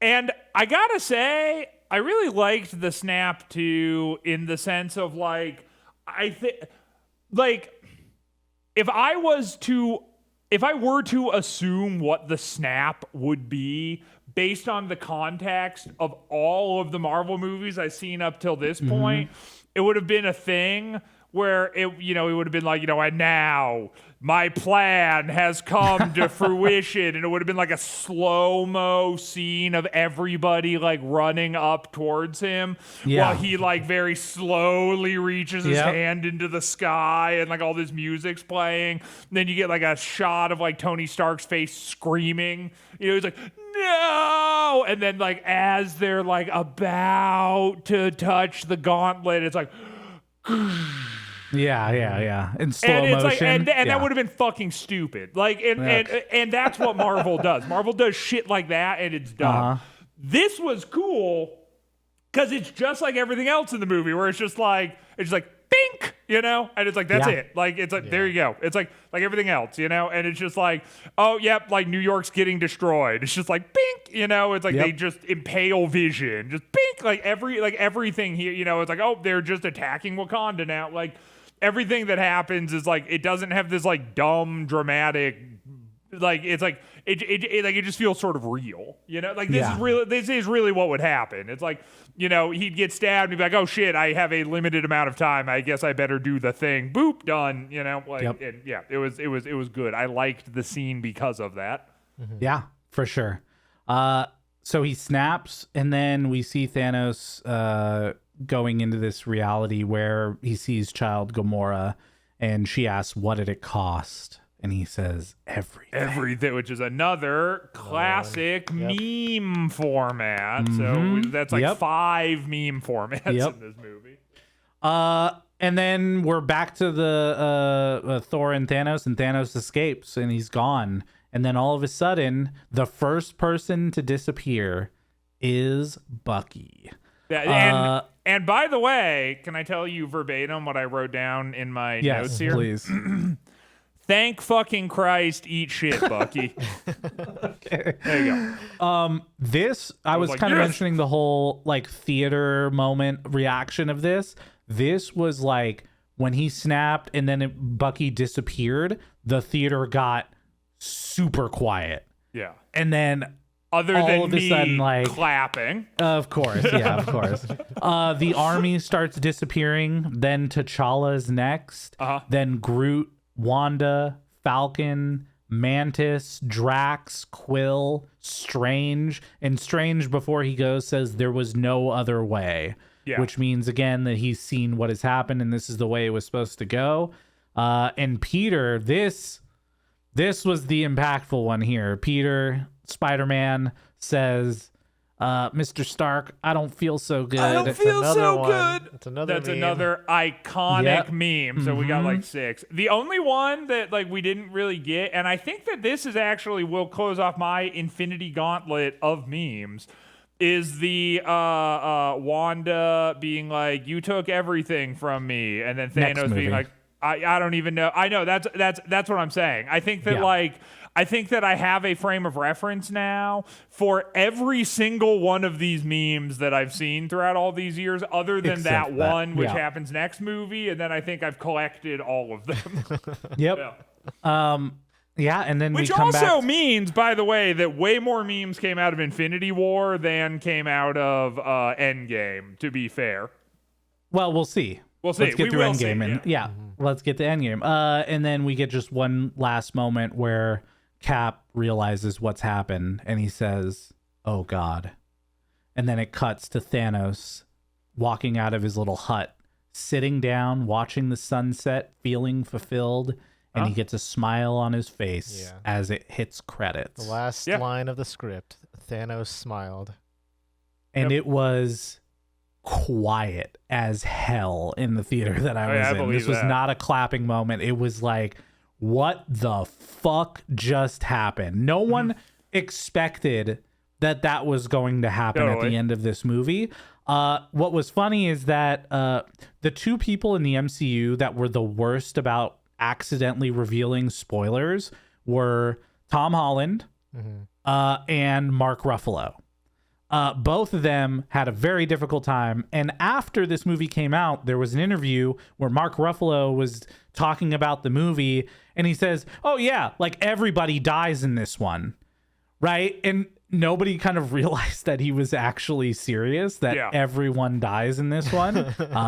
But it was just funny to go back and see some of these interviews where Mark like didn't hold on to what he should have. Right. But that's the movie. That's it. That is Avengers Infinity War. Yeah. Before we get a little end credit scene with your favorite character, Maria Hill. Yep, the hot one. Woo! Fuck yeah, and dude. Nick Fury. And this is cool because this is, again, like I've mentioned this in previous movies. I like when you see the moments of how the larger stuff affects the stuff on the ground. And so here you start to see cars swerve off the side of the road. You see like a helicopter crash into a building because these people are all disappearing around them as this is happening. Yeah. Maria Hill starts to disappear.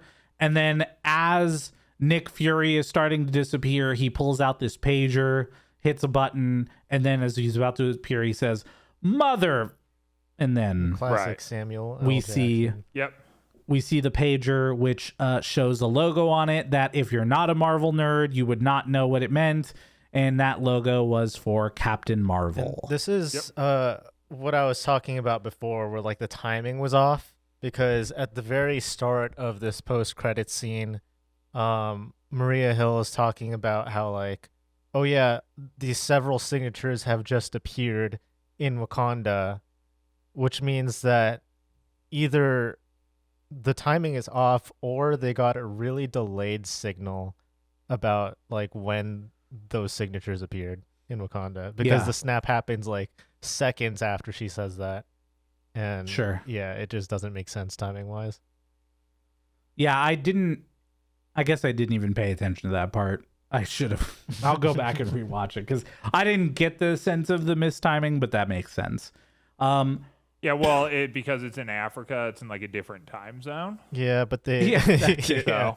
Yeah. So it already the happened. snap waits for time zones to catch exactly. up. As they caught up to the time zone. Yeah. It's 5 p.m. at every place wherever they are. Then you're fucked. Yeah, the snap gets there. It's like, fuck, I got jet lagged. Like, hold on. Yeah. I need a coffee. But that's it. That's Avengers Infinity War. We have made it through the beginning of the end in Avengers Infinity War. Cool.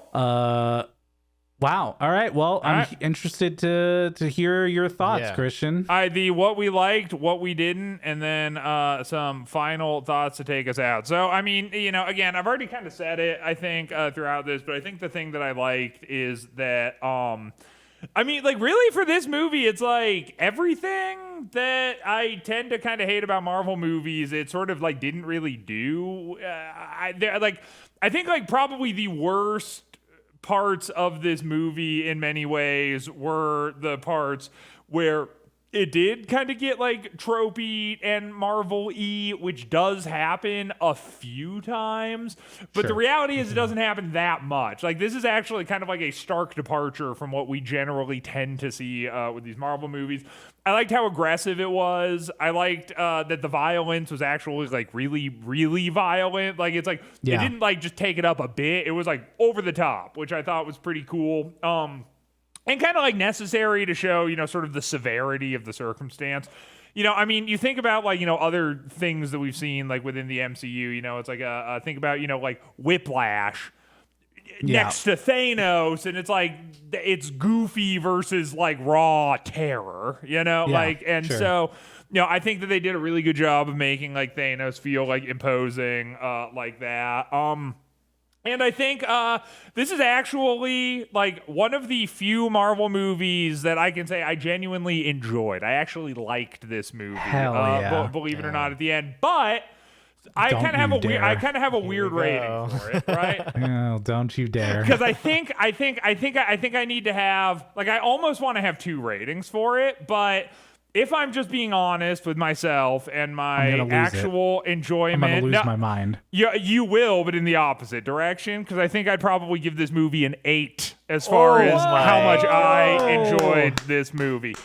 That being said, I kind of said it at the front. I'll say it again. I almost want to give this movie 2 ratings because the only way I was able to enjoy this movie was that I've had to sit through like 40 hours of just shit I don't really like that much. So it was worth it, is what you're saying. What I'm saying is it wasn't worth it for the payoff to be one single movie that I do like that you need the context of all of the rest of these things. So like I can't front, like I can't lie and sit here and tell you I didn't enjoy Infinity War, because I did enjoy Infinity War. But I also can't lie and say that Infinity War made everything else I've watched feel worth it, because it wasn't so good that the rest of that feels worth it too. So I guess I think we'll just stay with the 8 out of 10. I think that's good. I think on that note, we'll stay with an 8 out of 10, but with the caveat that I do not recommend anyone watch this movie, and that's what it is. 8 out of 10, don't watch it, though. That's my recommendation. I'll take it. Right. I think it's fine. That's crazy. I loved this movie, and honestly, the only thing I can do here is just nitpick something. And the only things I could nitpick out of this are 2 moments, which is the awkward Banner and Nat like moment where they have to acknowledge that Joss Whedon ruined their relationship. That was not good. And the part that Christian has ruined movies for me forever, where they send the saw blades out like halfway through the fight instead of sending those out first and destroying the barrier. Like, come on, guys. It doesn't. The good news is we didn't get any real countdowns in this movie, so that's exciting. But if I had to nitpick, those would be the 2 little things that I'd point out. I'd be like, I don't really like that. And that's only because Christian has ruined movies for me. I would not have ever noticed that. Don't forget that everyone's in Wakanda getting piled on by enemies, and oh no, I don't really care as much about that. I noticed that it's a thing, but it's not a thing that I care about in a way that I would say I don't like it. Sure, I understand that. Yeah. So overall, I would give my rating for this movie a 9 out of 10. Woo! Loved it. This was the only movie that we've watched through this entire podcast that I liked just as much as the first time I watched it. Every other movie, I maybe like between 2% and 10% liked it less the second time watching it through. This one was the only one that I liked it just as much. Damn. All right. Final thoughts. I can't agree that I enjoyed it just as much as the first time I watched it, because obviously the theater experience is going to be way different than watching it on my fucking, I mean, it still is an ultra wide screen, but it's not the same. You don't get the same energy. Also, it's not like as fresh as it was back then, so it's like a little bit less important to me. That being said, there were a lot of things that on the rewatch that I appreciated more. There were a lot of scenes that were directed like super fucking well that I didn't realize before.